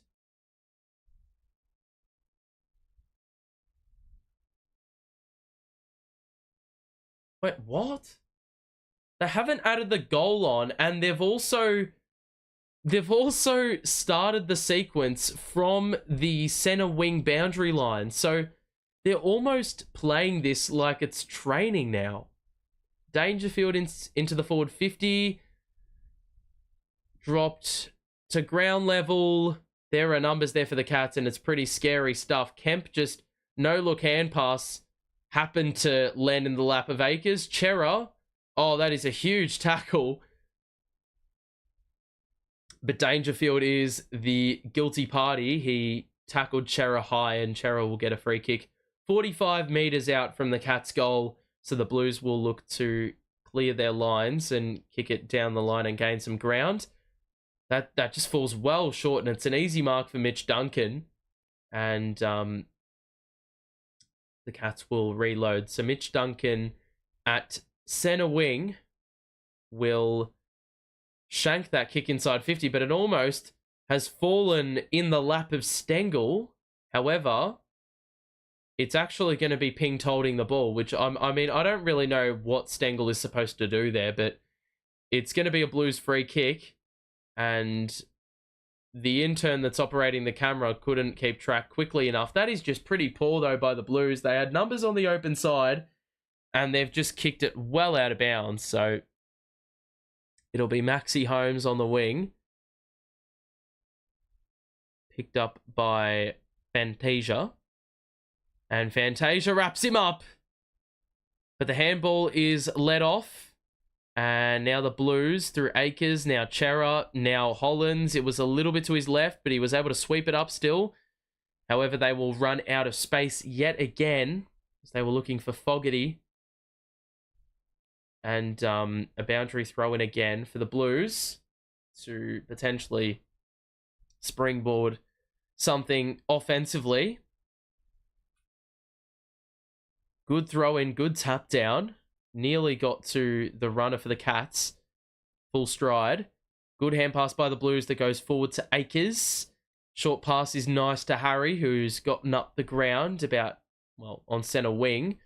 The kick inside to Cripps is excellent as well, and he's going to look over his right shoulder. On the left, he kicks it short to Elijah Hollands, and he does have a runner to his left. Jordan Boyd is open, but Hollands is not going to honour that run, and he's going to kick it very, very long, and he's kicked it to absolutely no one. I mean, I might as well have done that. That was a rubbish-looking kick. He had Jordan Boyd about 45 out by himself, and that's a kick that the Cats would look to execute, but we're going for the more longer option. Mitch Duncan is going to go out wide, and the kick, or the mark, is fumbled, should I say. Hollands is able to sweep up the turnover, kick for goal, and kick beautifully. And the Blues have their first goal of the second half. And it's pretty trademark sort of stuff. Once you're able to force a turnover in the forward half, usually you'll have the numbers because, well, the Cats were planning for further kicks down the line, further afield. However, it never got there, and thus there was a crap ton of space for the Blues players to run into and really, capitalise on that sort of turnover. So, first goal of the game for Ollie Hollands, and he hasn't looked awful today, but he's still playing that typical wing role that he usually is inclined to play. So, lead down to 15. It's really been sat at this margin for the majority of the game since the Cats took the lead. So another ruck contest is won this time by the Cats. It goes to Dangerfield. Cameron ran towards the stoppage, so was able to be a connector. Holmes on the left. Kick inside 50. It's out the back to Hawkins. And now Dempsey weaves through two defenders. Henry back out to Hawkins, who swings it inside. Right idea, but absolutely no representation, and it's cut off by Hewitt. Around the back is Akers, who will kick it wide to the right, and that's a great kick to Matty Cottrell, who will look for the next link in the chain. It's a poor kick, And Motlop ran out of space, but they did not say it was out of bounds, so he's just flung it forward. All these Cats numbers on the back of the stoppage. And even still, the Cats weren't able to maximise the outnumber. Good wrap-up by Motlop. It will be a boundary throw-in for Geelong. And, or for Geelong and the Blues. It's on centre wing. Blitzarves, Tanner Bruin is shoved out of bounds. They will probably... Well, I thought they were going to call a push in the back because they are usually inclined to call that sort of shit, but they don't. And it will be a boundary throw-in. Again. So, in at this stoppage, Harry is doing the ruck work. Chera, Cunners, and Holland's all in there with Doherty and Hewitt as well. Stanley tries to feed the loopy hand pass forward, but it was cut off. Then an absolute shank of a kick was cut off by the Blues, but then the Cats got it back, and now Jai Clark fumbled the kick. He hesitated mid-kick and just dropped the ball to the ground in the follow-through. And yet again, another case of running out of play, and yet again, another throw-in on centre wing. Harry and Reece Stanley in the ruck. Another wrap-up by Doherty and Hewitt. And it'll be another ball up. So 10 minutes gone in this third quarter, and we have seen a goal for both teams. But the Blues are outscoring. A couple of behinds as well to their name. The Cats have not had a behind in this third quarter. If you are enjoying the stream, make sure to drop a like and subscribe if you are new. We'll be doing an analysis video every week for the Blues this season. So if you want to be tuned in for that, this is the place to be. Good spoil by Ashton Moyer inside 50. He was awfully positioned, given that kick was basically straight at Jack Henry, but he did well to force it out of bounds, and it will be a throw-in. And it doesn't look like Charlie's on the ground right now. Moyer is playing in the goal square. No, Charlie is in the game. He actually just did that ruck contest. Motlop at ground level. Back to Cunningham. We retreat. Newman also fends off a defender. Cunningham tries to weave through, but had to throw it away. And now the Cats will sprint forward. There are no numbers basically for either team. Dempsey was the only one for the Cats. Young was the only one for the Blues. The Cats probably should have gotten something out of that, but the Cats handballed it straight to Lewis Young, and he was wrapped up immediately. So 30 out from the Cats' goal. It went end to end in an instant, but the Blues were able to get back that time. The Cats probably in charge of their own downfall a little bit. Zach Tui, haven't really had to call his name too much, was wrapped up. Few more tackles in there as well. Was that Grindmeyers again? He's kicked it well wide of the goals. It'll go outside for a boundary throw in, about 15 out in the pocket. And, yeah. 12 and a bit gone. Jesus Christ. This has been a really interesting sort of game. There's been no real consistency in either team's play, to be honest. Probably reflects in the scoreboard, really. You know, the Blues have had 2 quarters of 2 goals each. They've only scored 1 in 13 minutes. So, would like to see a few more on the board in this third quarter. Still plenty of time. Kemp to McGovern. We have a lot of space in the midfield, although Cunners doesn't really look to show any urgency in trying to move it forward. Cottrell a little bit further up the ground will kick it over the top. A nice little chip to Cunningham, who's worked hard because he was one of the first kicks in this chain. He's going to go longer inside the 50, and who was that? I think it was Elijah Hollands, who was just shoved under it. Not shoved, but nudged under the ball just a little bit too easily. That's gone very wide, and it was not deemed out on the full. Touched out of play, the umpire's call. So another throw in for the Geelong Cats and the Blues to deal with. About 75 out from goal. Thrown in here, Harry and Stanley in the ruck contest. Akers fends off the tackler. Doherty is the man who receives the handball, but he was also standing out of play. So a lot of work done on the boundaries. And I'll tell you what, a slower game is probably better for the Blues today, because with only 26 available for this AFL portion of the match sim, it's probably a positive that we're getting a lot of stoppage work done, probably to try a fair amount of new things, but also it is absolutely stinking hot outside. So, and there's wind about as well. So a very hot wind. So the more stoppages, the better, where you have time to recover. Another kick by the Cats goes out on the full. So it looks like both teams are really addicted to the boundary line at the moment.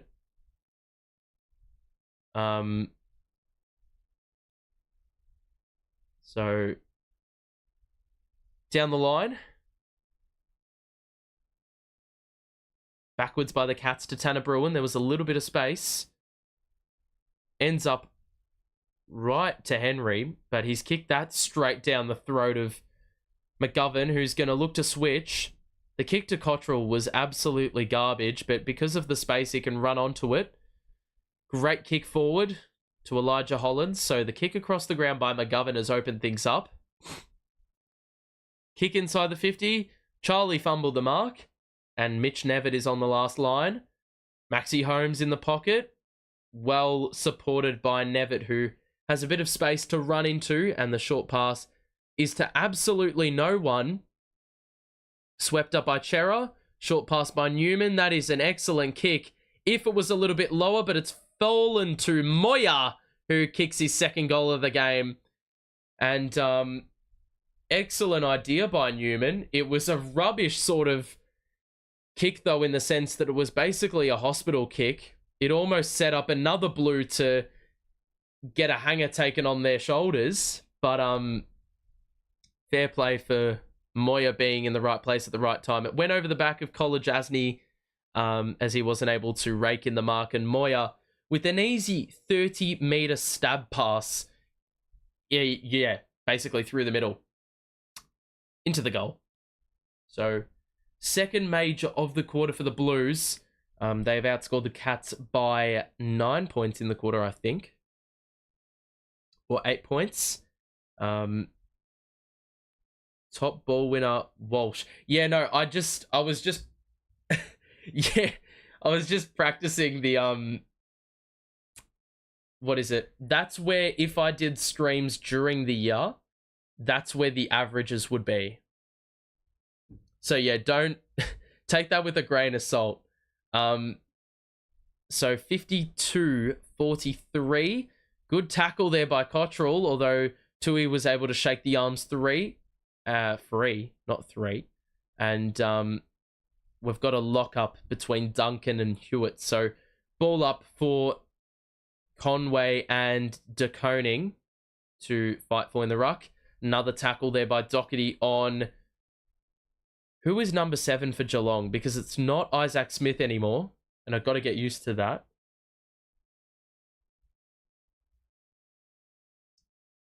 I'm a Giants supporter, but I think Carlton will win this. I mean, it doesn't really matter who wins. I mean, it's good for confidence, of course.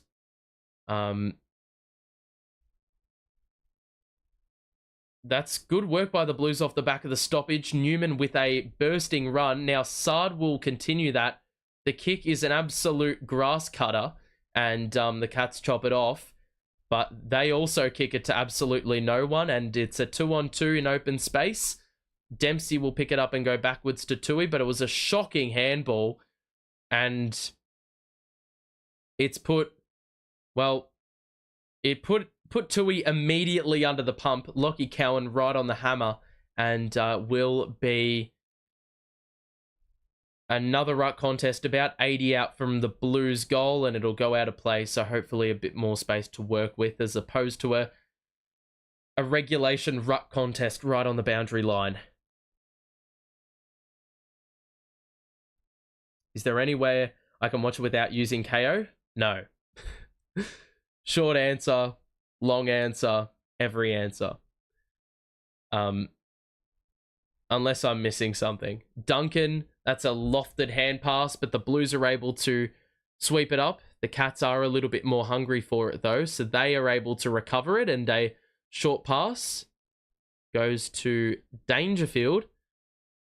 Just outside the defensive 50 for Geelong. Dangerfield will gain a few metres and kick it long.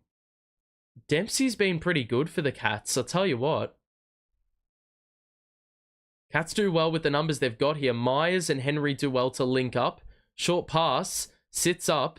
It's Sean Manor, who is number 7, who played for Werribee, and I think the last time he played on this ground, he kicked like 6 goals as a wingman. And he found Brad Close right in the pocket, right in front of the Carlton training facility that's been upgraded. So Brad Close, toes on the line, will have to snap this one across the body in order to give them a 15-point buffer yet again. Every single time the Blues score goals, the Cats respond, and that one is touched on the line by, guess who? Blake Acres. Almost needs to have a nickname that would, you know, we can somehow integrate his ability to touch the ball on the line. You know, there's got to be a way to incorporate a nickname that sort of feeds into that, right?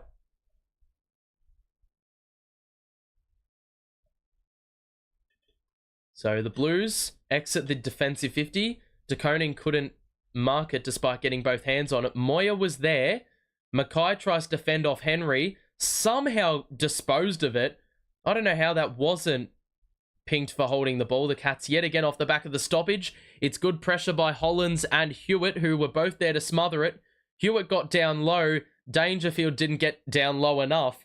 And it's going to be Carlton football because it's going to be deemed a high tackle by Dangerfield and a free kick for George Hewitt. So he will get a look at goal to cut the lead down to under a goal for the first time in some time. Is Kennedy playing? He is not playing. Okay.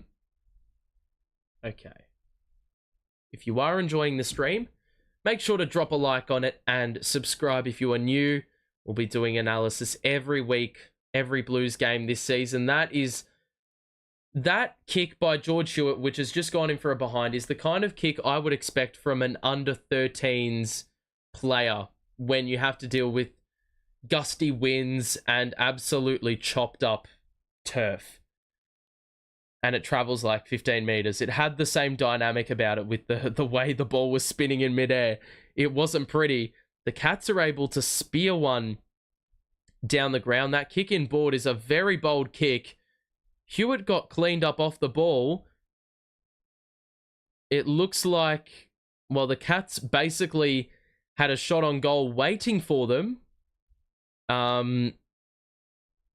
But Hewitt was blocked off it as the Cats went in board, and it really opened the pace of the game up. Or really just opened the game up, generally speaking. And, well, the Blues are going to have another chance, and Sardi just gets by all the Geelong players who are basically jogging like it's a nice Sunday morning. However, that kick to Ashton Moyer is a little bit overcooked, and it's going to be three-quarter time. That really happened very quickly, that third quarter.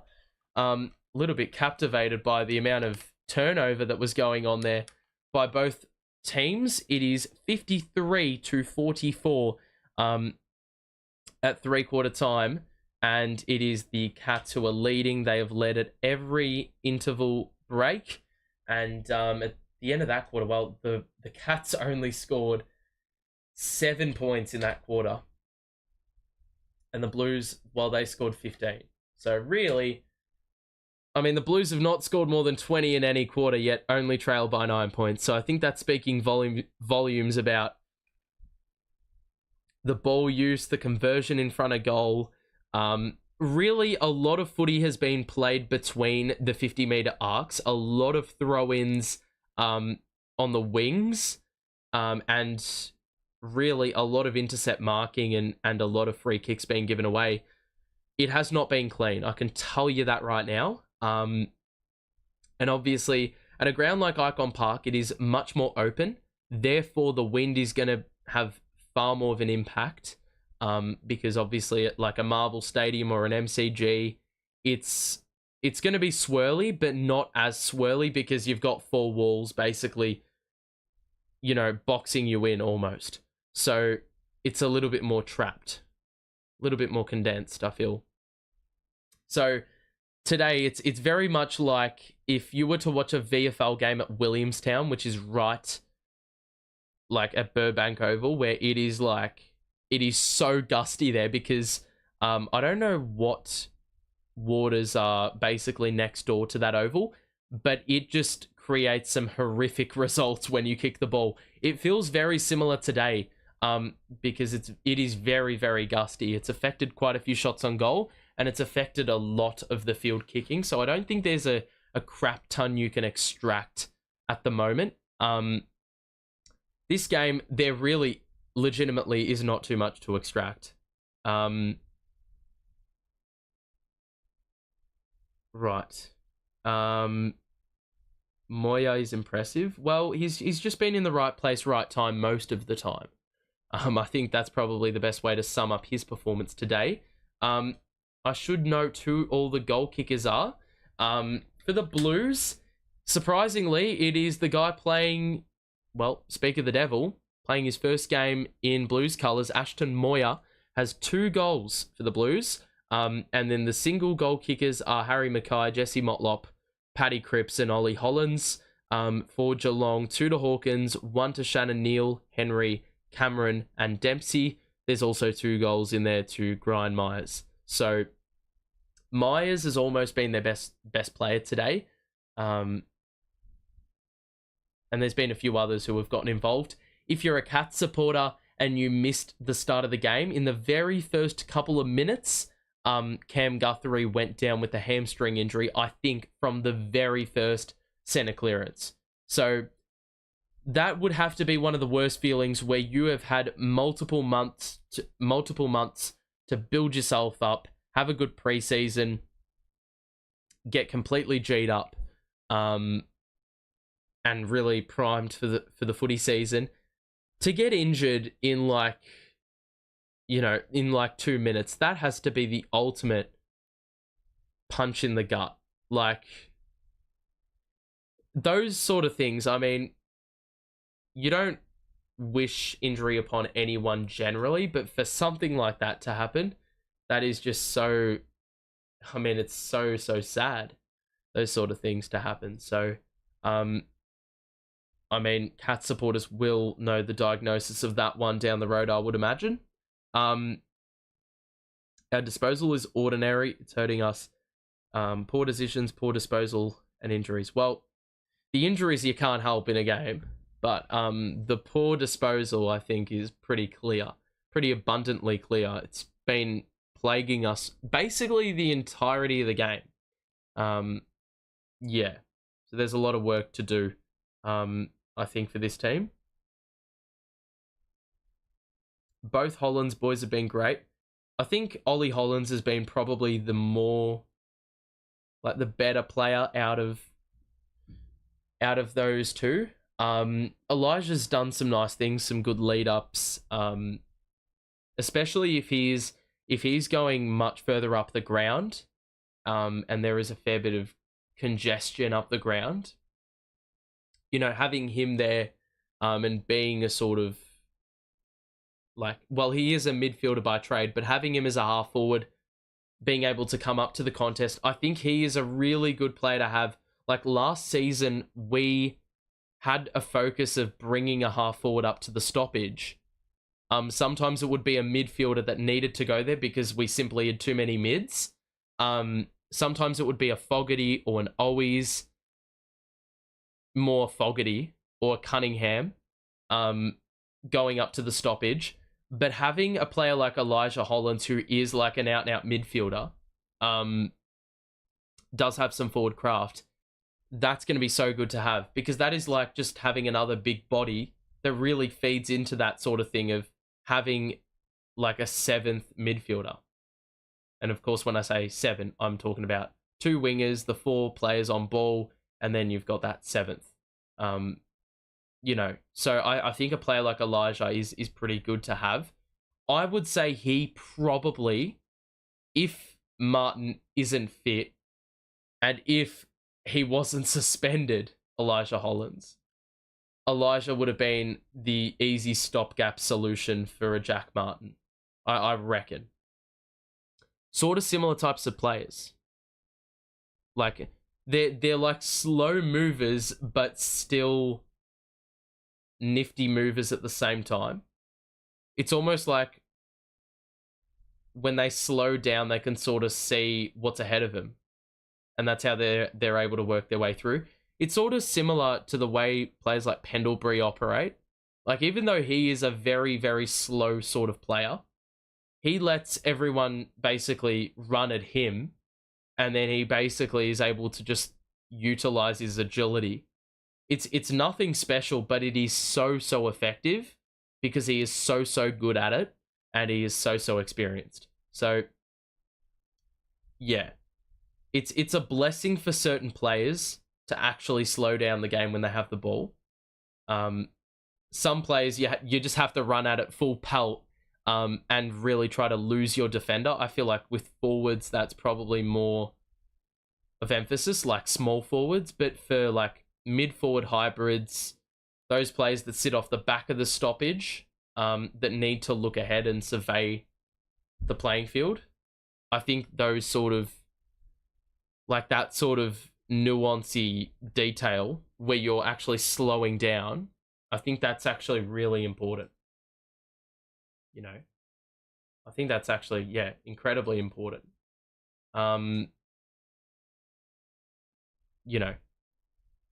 It actually opens things up if you can slow things down. Because sometimes there's the option on offer that a lot of other players won't look at if their mind's going at a rapid pace and they're physically moving at a rapid pace. The last quarter has begun. There is a VFL call or a VFL game after this where there are some players that will get some exposure. Jack Carroll is playing for the first time today. Interestingly enough, Fantasia is at the stoppage, and he's just handballed it to absolutely fucking no one, but it was a good spot he was in. Sean Manor kicks inside 50. That was well cut off by McGovern, because if he did not get a hand to that, it's going straight in the lap of Jeremy Cameron. So Sean Manor has done some nice things in a Cats uniform. Lewis Young, that is a shockingly good kick. That looked like he'd absolutely sprayed it off the side. It is Blake Acres at the 50-metre line on the broadcast side. He will kick it down the ground to a contest, and it's dropped by Stewart. I was going to say Hewitt. Bruin shakes off the tackle. Stewart, one more. Oh, wow. The Cats are running in numbers at the front of the stoppage. Good hand pass to the pocket. There is plenty of space, and that is a cracking snap from the pocket by Patrick Dangerfield. And I don't know where the Blues players were at, but they were in no man's land, I think. It was just really simple, like Cats player draws Blue player, and then there was always going to be an open man over the top because we simply just did not have the numbers. So quality goal there by Paddy Dangerfield, but for the Blues, I mean, I've noticed how open it has been in the back line. And look, there is, well, I don't know if it's just down to a lot of error, or I don't know if it's down to a lack of personnel and this is just simply a group of a back six that has not had the actual, like, this group really hasn't played together in the back line. Like, at the moment, we're missing Williams, Marchbank, Chincotta, who else? And Weeders, of course. And that's 4 pretty key pieces that were a part of a lot of games last season. Well taken there by Shannon Neal on Lewis Young, as the Cats went forward again, and he's taken this one from about 45, so he will probably kick from 50. And I would imagine that, well, today it seems like this end has been the far tougher end to kick from, but the wind has caused issues nonetheless. So Shannon Neal can get it back up to 21, and the Cats can kick the first 2 of the last quarter. He's kicked from 52 out. That is a cracking kick. Really got under it, but it's well to the right.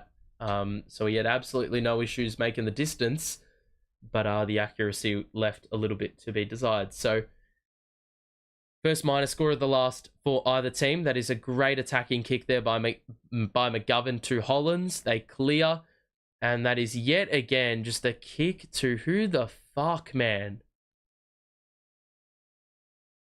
This really gives vibes of a junior footy game. Like, when I played junior footy, it's giving vibes of that. Like, where you just kick the ball, you don't really look, it goes out in an open space, and you basically say to your players, go run and fetch it. And try win the one-on-one, basically. But it's not that easy in AFL football. Hewitt's able to get a little kick off, but it went straight to a cat, and now that's a great tackle there by Nick Newman, who's pretty well known for those sort of tackles. Sardi faked the hand pass and ran through traffic. Low piercing ball inside forward 50. That was nearly the biggest flop I've ever seen. You could make a Shooting Stars meme out of that. But the free kick has actually been won by it's O'Sullivan. So the kick to the 50-meter line for O'Connor. There are a lot of open numbers. We're playing this zone sort of defense. And Cowan wasn't able to get a hand to it, but he's deterred Dempsey slightly, and he fumbled it out of bounds. So a 16-point lead for the Cats. 5 minutes into the last quarter. It is on the wing near side. De Koning's been playing ruck all day today, and it's not been a bad effort, but he hasn't done anything too eye-catching. O'Connor had to go fetch this ball as they went backwards. He was able to get it out, otherwise he would have been in trouble, but the Blues do force the turnover. Cripps, we have all these numbers. Carroll was pushed as he kicked it, and he's hit the behind post, so that would be considered a win. Although, like, better than a point, but he did have someone open at the top of the goal square, which he just needed to hit up, and he's kicked it well left. So whoever pressured Carroll on the kick, I mean, probably deserves a little extra for their troubles, because he basically prevented a goal. So 6 minutes gone last quarter. If you are enjoying the stream, make sure to show your support and subscribe if you are new. We'll be doing analysis videos every week this season, this game included, so make sure to stay tuned for when I post these analysis videos. I talk about it on my community tab, and I also post it on the Twitter page, so make sure to stay tuned for that sort of stuff. Hewitt won a free kick, and he's handed it off to McGovern, and we are fucking specialists, mate, at kicking it out on the full today. That is another one that has been sprayed to the right at that end. Charlie's done it. I think, well, Jack Carroll did it about 2 minutes ago. That's a bold sort of kick by the Cats, but they're able to clear the lines, kick it down the ground, and how on earth is there a 2-on-1 further afield? And the Cats also have runners. That kick was rubbish, but Ollie Henry has plucked it with one hand, and it's going to be an easy shot at goal here for him from a set shot perspective. But I think that's the real takeaway for me today. The transition defending has been shocking. I don't know if it's down to the general heat, because that would absolutely kill you. But like, I'm just a bit confused how we're giving away a 2-on-1. That is a great kick by Ollie Henry, though. He's pretty solid in front of goal. And he kicks another 6-pointer. And the Cats have their 10th major of the game. And it is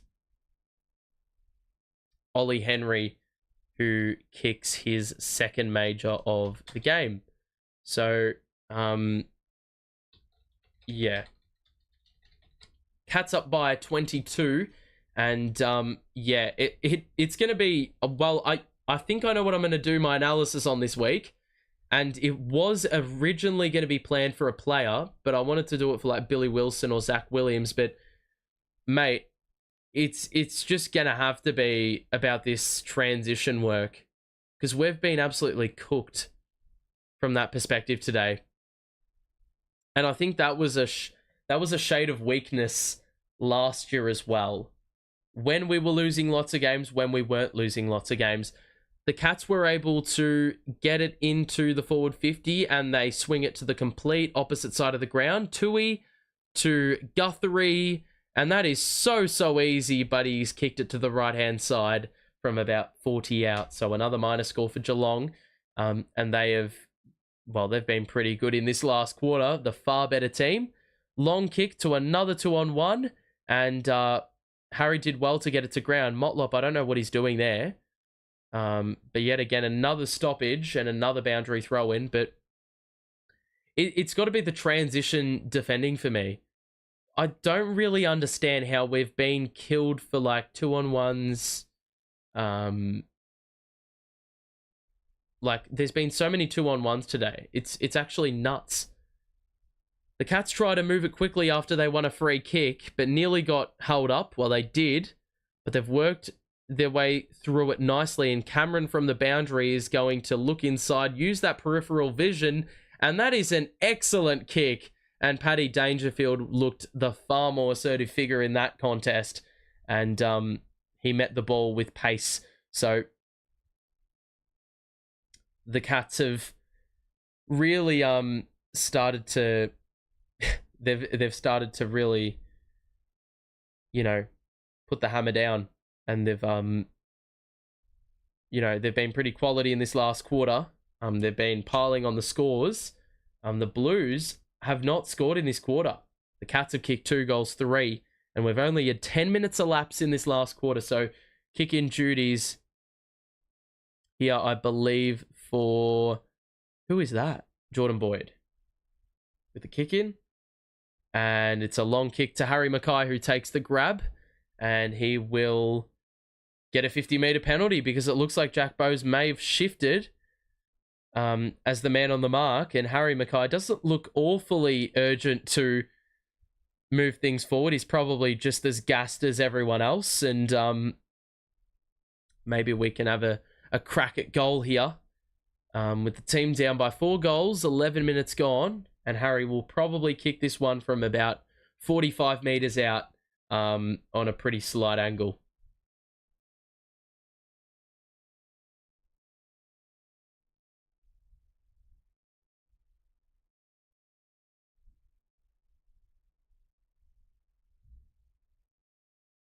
So Harry will take a shot, and this one he is absolutely nailed.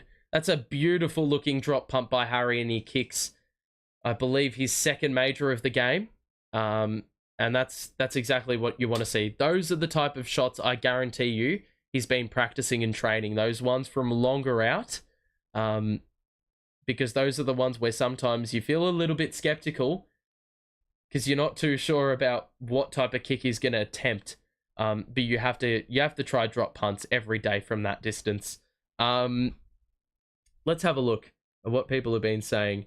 Look, a lot of players, or some players, have been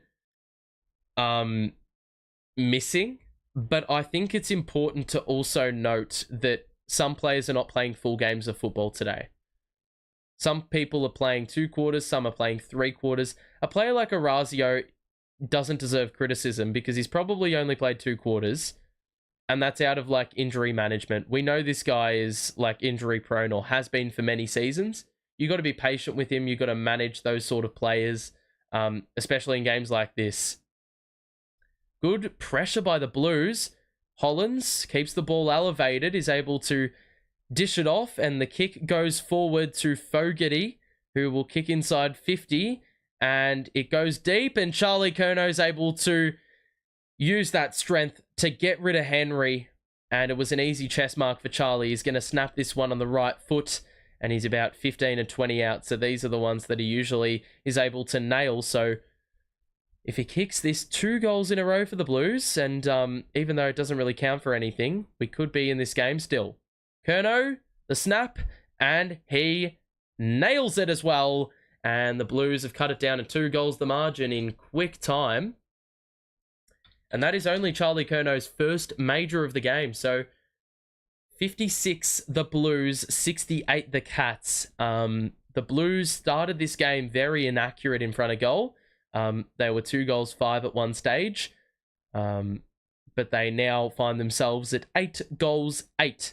So they've been pretty good. Although 8 goals 8 doesn't account for the amount of kicks we've had out on the full. There's probably been 3 or 4 of those. And probably makes our scoring output look fairly generous. Now, an interesting thing to note is we are doing, or every centre bounce, or every stoppage that usually would be a centre bounce after a goal is actually being taken from centre wing. So both teams probably are looking to practice a few things in this respect from a boundary throw-in sort of scenario.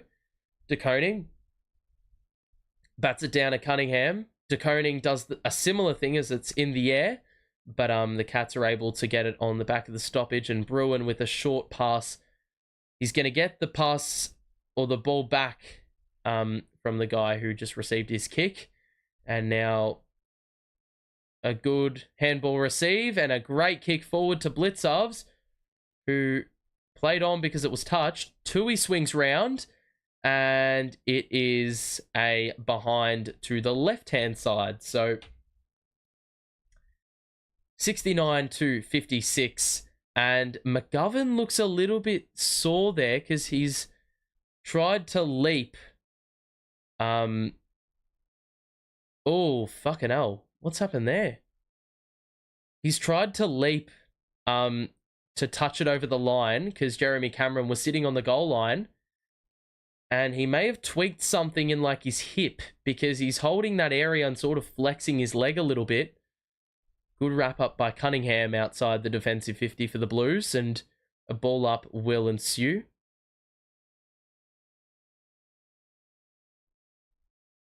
Doherty clearing kick about 20 meters, but it's all Cats, and a great pass forward there. Tanner Bruin, and the handball receive is on again to Maxi Holmes. Good tackle there by Cottrell. Cameron draws the defender. Holmes pivots, kicks it to the goal square, and it is touched over. But it is rightfully a free kick because there's been an infringement. Apparently because there was a front-on contact call. Let's have a look at the replay, and I'm ready to go with the umpires for this. It's soft, but it probably is there. And so Dempsey will have a crack at it to kick his second goal of the game. Closing in on the 17-minute mark of the quarter. Dempsey has absolutely overcooked that. He never got enough bend on that one. And he sent that a long way away, and it's nowhere near the goals. So, kick in here for the Blues, down by 14 points. That is a huge kick in. I don't know if it's taken one kick for us to get to the center circle because they were too busy showing some kid on the sideline. But there is a ball up in the center circle. Blitzovs v. De Koning. Blitzovs did well. And now Grind Myers will be tackled without the ball. So he will get a free kick. Jordan Boyd gives the free away. And Myers is a little bit sore, a little bit ginger, but he'll be okay as he gets this kick away inside forward 50. Not too much representation there. Oh, that's well trapped there by Brody Kemp, who doesn't really kick to anyone. He's just kicked it to open space. And it is, I don't know who that is. Good tackle there by Ollie Hollands. I've liked the tackling pressure by him today. He's nailed quite a few tackles, so that's the sort of thing you want to see from these sort of guys, especially Hollands, who obviously second season, and you know, you want to see that sort of jump in strength. It's positive when you see that stuff because it shows what they've been doing in the off season, full off season, may I add. Ollie Hollands is able to shake off the man chasing. And he was able to pass it to Harry Mackay, but he's just been pinged for too far. So that sort of dampens the mood a little bit. Jesus Christ, that is a great mark by Henry. He crashed the pack and was able to get the goods. And another shot on goal for Ollie Henry, who is clutching at his hand a little bit, but he'll be right, and he plays on. He snaps and he kicks the behind. So leaving a few points on the table here, Geelong. They probably should be up by 6 goals now, but instead, the lead is only 15. 19 minutes elapsed, so I would imagine we have 5 or so minutes left in this game. That is a great piercing ball to Cripps, who just could not mark it. And then he toe pokes it forward, basically. Good tackle by Fogarty, who was met by Tanner Bruin, who was sprinting towards the ball. Correction, it was not Tanner Bruin, it was Jai Clark. De Koning, great tap down to Cripps. Fantasia's at the contest, lowers the eyes, excellent kick. And it was touched off the boot, for fuck's sake. Motlop is locked up by O'Connor, and it is a ball up. That's great play by Fantasia, though. Tell you what, I mean, I like what we're doing with that sort of thing. Fantasia at the contest. Don't mind it, because he is a bit of a live wire, very agile mover, good pace, decent with the ball in hand. So I'm not too opposed to that sort of move. It adds a little bit of X factor in the midfield. What the fuck is that kick by Akers? And the Cats are going to go the other way with a 2-on-1. A 2-on-1. Could you believe it? Although they've somehow fluffed it. Oh, that is such a joke. What a bailout. He just dropped the legs. And look, he did not have to go to ground, Paddy Dangerfield, but he's been rewarded because Lewis Young just didn't even... It's like that technique you use when you can't be asked using your legs to bend down and you actually kill your back in the process. That's what Lewis Young just did. So Dangerfield, on a very acute angle in the pocket, will snap it round. And he missed that one as well. So the Cats are just piling on the behinds in this last quarter. They lead by 16 points with just a little bit over 21 minutes gone in this last quarter. We've been doing a lot more work in the corridor. Just long kicks down the middle off the kick-ins. But really, we're just kicking it to no one. And Geelong are just sweeping it up every single time. Go further down the line. And the Cats, about 60 out, have the ball here through Brian Myers, who will kick short. And that's a great spearing pass. And it's Sean Manor with a shot on goal, who is the bloke that played for Werribee last year and was kicking 5 goals in some games as a winger, which was like, I mean, that shouldn't be allowed. He was too good for that league, so he had to be picked up by an AFL team, and here we are, 72-56 is the scoreline. Good commentary, thank you very much. Definitely Jeremy Cameron. He's in my stream while he's sitting in the forward pocket. He's getting a little bit bored out there, so he's decided to rock up to the stream. Another behind for the Cats. I think that is actually that is their 8th behind of the quarter. They've kicked 2 goals 8 in this last quarter. They've killed us in this quarter. And I sort of expected this because, to be fair, the Blues are, well, they're playing with 15 less players on the team. That is another overshot kick by the Blues off a kick-in. I think these players are just fucking gassed. This is not footballing weather, ultimately. This sport is a winter sport and they're playing in 37-degree heat. So, these guys, I mean, it probably feels like for them their legs are about to fall off. Harry,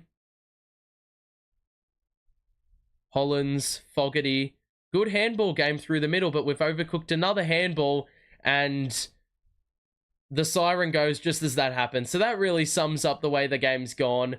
The game is over and the Blues lose this game by 17 points, 10-13-73 to 8-8-56.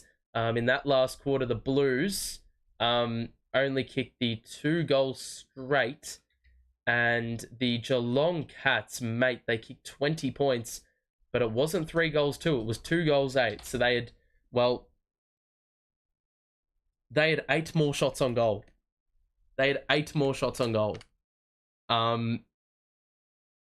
So that's full time. But we are going to do a little post game. I'm probably going to be here till 2 o'clock. So those of you wishing to hang around, what are your extractions? If you did enjoy the stream, by the way, if you are leaving, make sure to drop a like and subscribe as well if you are new and want to see more Carlton content. If you're a Geelong supporter, well, I don't imagine you want to hear about Carlton stuff, but yeah. Let's have a chat about what we think about this game. I'll discuss my thoughts, then we will take it to you. And ultimately, you know what I'm going to do? I'm going to put a live stream in the chat as well, where you can, hold on a second. I'm going to do a little poll, and I'm just going to tell you to rate the performance today, ladies and gentlemen. And you have 4 options, and it all starts now. Let's go. Chop, chop. All right. But my thoughts about this game. Yes, you cannot extract too much from such a performance, but the skill level today was just horrific for a fair portion of the game. I think we did leave a fair bit to be desired. A couple set shots definitely needed to be converted. Carlton had most players too. I'm going to correct you there and say that is not correct. Carlton had 26 players playing in this game today, and the Cats had 41. So the Blues were missing a lot of personnel today.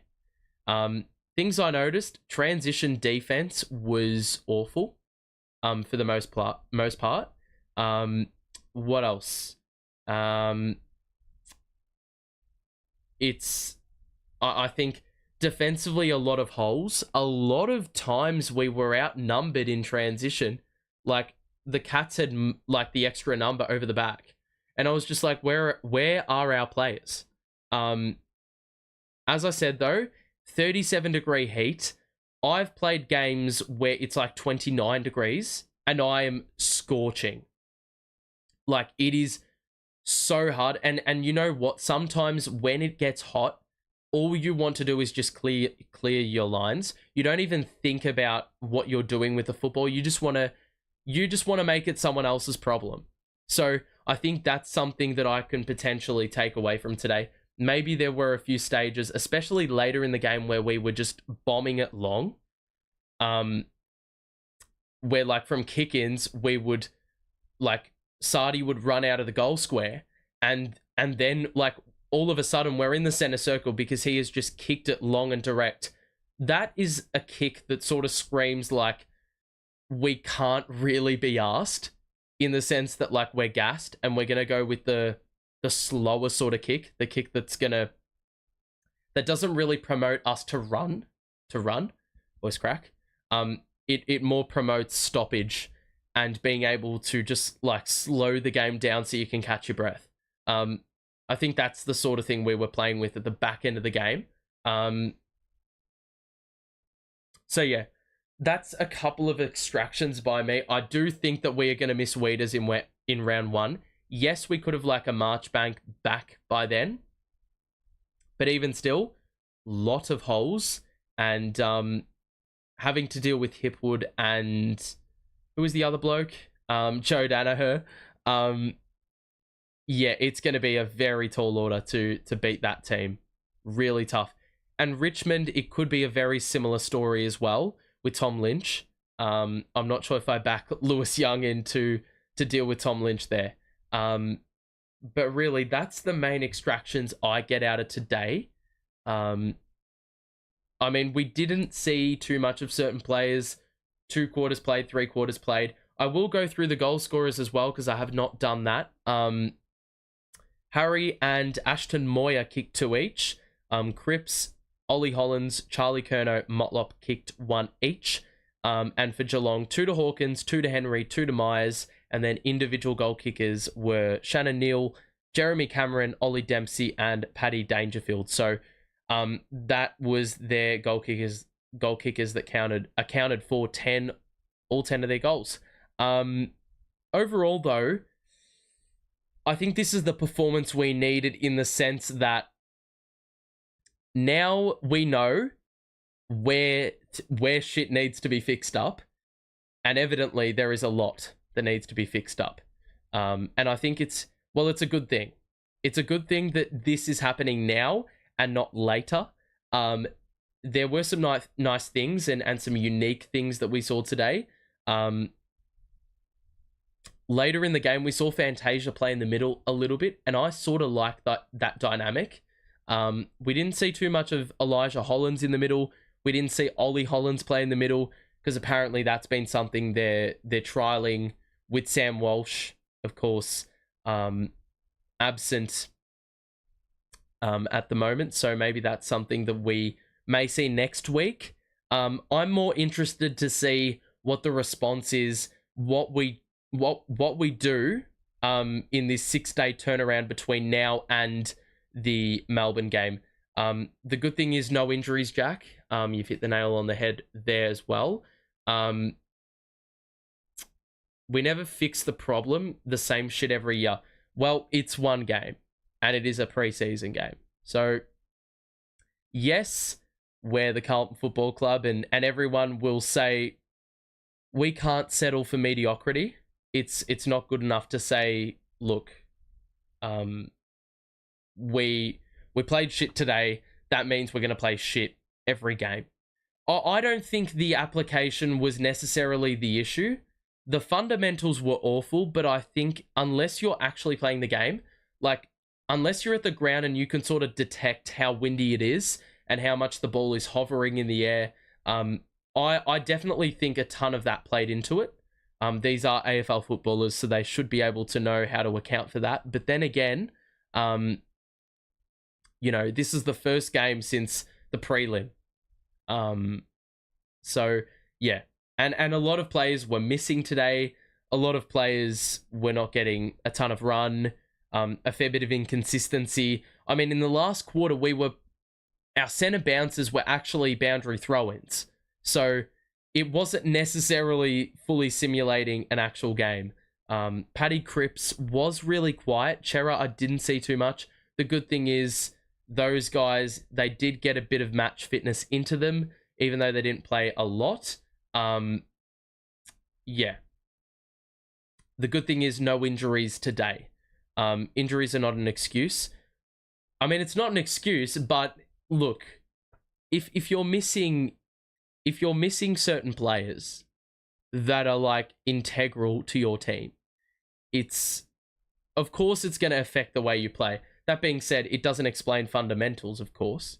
And it doesn't explain, that transition defense. That is all down to the more nuancey stuff. Like the work rate, like how much ground you're able to make up, the turnovers, whether you look after the ball or not. That is all on you. That is not necessarily on the type of play you're missing. So, I don't think the application was shithouse. It was just the fundamentals that was all over the joint today. Like, shots going out of bounds on the full, like these loopy forward hand passes, which aren't, like, in juniors, you're taught not to handball, like, forward loopy hand passes. You're supposed to be focusing on, when you're doing a handball, right? Live demonstration here, ladies and gents. This is what I've been taught, by the way. So when you're handballing forward, you're not handballing that way, because if you do handball that way, you can't run with as much pace. I think I talked about this in a few analysis videos or in the previous season. When you get the ball, you should be looking to handball it this way or this way, because, like, if you take a mark, someone's running past, easy handball. Instead of doing the full turnaround and then sending this fucking loopy handball over the top, like, that stops everything. It's like a hospital hand pass. I saw that a fair bit today. And even though we weren't getting absolutely, like, pulverized in the tackle, we never actually executed the handball because the Cats were always jumping into the line of fire, and we were never able to get those handballs over the top. We do love a good forward handball, and it probably is very much a part of our game style. But that being said, you've got to be pretty smart. And if you want ball movement to be a big part of your game, those 90-degree handballs have got to be the things that you sort of look for, as opposed to these loopy forward hand passes where you have to do a full swivel on the 180. And it slows things down. It slows things down. They need to work on how to defend when the ball hits the ground. Did notice that today there were quite a few 50-50 balls where the Cats got to first. Our pressure was good at stages, but I mean, you know, there was a fair chunk of the game where a lot of handball receives were on offer for Geelong, a lot of open numbers as a part of their connecting play. So, yeah. Is the VFL game streamed? I'm not sure about that one, actually, Sean. Potentially could be, but I will have a look. I can't see any shades of it at the moment. May need to probably look a little bit further into that. Most of Geelong's goals came from the wing. I mean, to be fair, as I said in the last quarter, they were actually doing boundary throw-ins from the wing. But I think, Peter, you make a good point. They were using the full width of the ground, and that caused a few issues for us, not only for the fact we had 15 less players in the rotation, and thus we could have more players that were refreshed. We looked a bit fatigued in having to make up the ground. So Geelong were pretty smart in that sense, and we were happy to sort of sag off and play that zone defense we love to play, and block off the corridor. But there was always going to be those options wider. Yes, they're lower percentage. You may not score goals from them, but you're still gaining territory if you're looking at it from a Cats perspective. So it's probably, like, as I said, a lot of things are give or take, should I say. A lot of things you've got to compromise one thing to get something else. You know, you're going to gain something, but it comes at an expense. So look, it wasn't a perfect performance today. I think the main things to take out of it is, yes, we know where we need to fix certain things. We also didn't pick up injuries, which is good, apart from maybe Mitch McGovern, who looked like he had maybe done something to his hip in maybe the final 10 minutes of the game, going up to try touch a shot at goal. But really, those things aside, there's probably not too much to extract.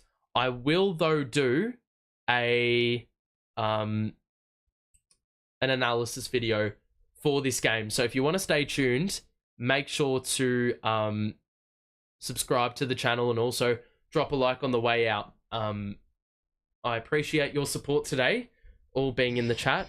Well, appreciate everyone being in the chat and supporting with all your chat messages And yeah, I mean, some people will probably overreact at this game. And look, that's all cool and well. You're entitled to an opinion. You're entitled to think that we maybe should have seen something better. And to be fair, well, I mean, a lot of the shit we did was like under 13s, under 16s sort of play. But that being said, you know, it is the first game in a sort of more competitive environment in front of fans.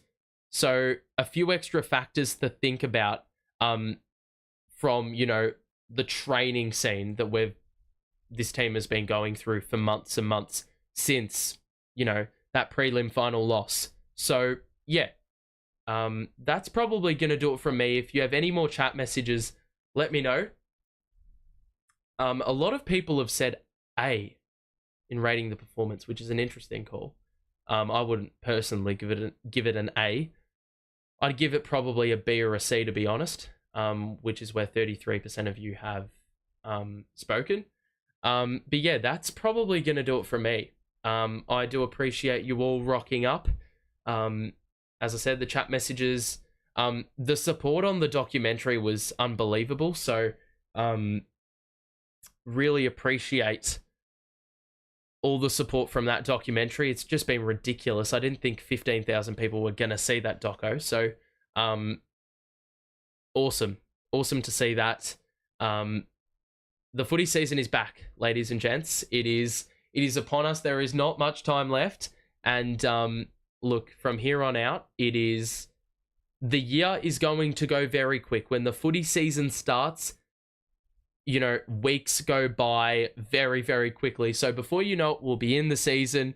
And before you know it, we'll be like midway through the season talking about, well, the buys coming up, and we'll really have a proper perspective on this team, I think. We will know what sort of team to expect for basically the entirety of the season, really. Hopefully it is a more consistent brand, and hopefully it is not what we just saw, because if it is what we just saw, it is going to be a very, very long year. But I have full faith in this team to iron out the kinks and, you know, hopefully, you know, win next week and then hopefully hit the ground running. Start off well and then fade out. Is that what you said? I don't know. Something's blocking. Can't see it. Can't see what it says. I don't know why. But that's going to do it. I'm done here. So yeah, thank you. I'm really dragging this out. We will see you whenever. Drop a like on the way out. Subscribe if you're new. We will see you, or you'll hear from me for that analysis video for this practice match that we have just witnessed. Thank you. See you soon, everyone. And bye for now. Have a good one.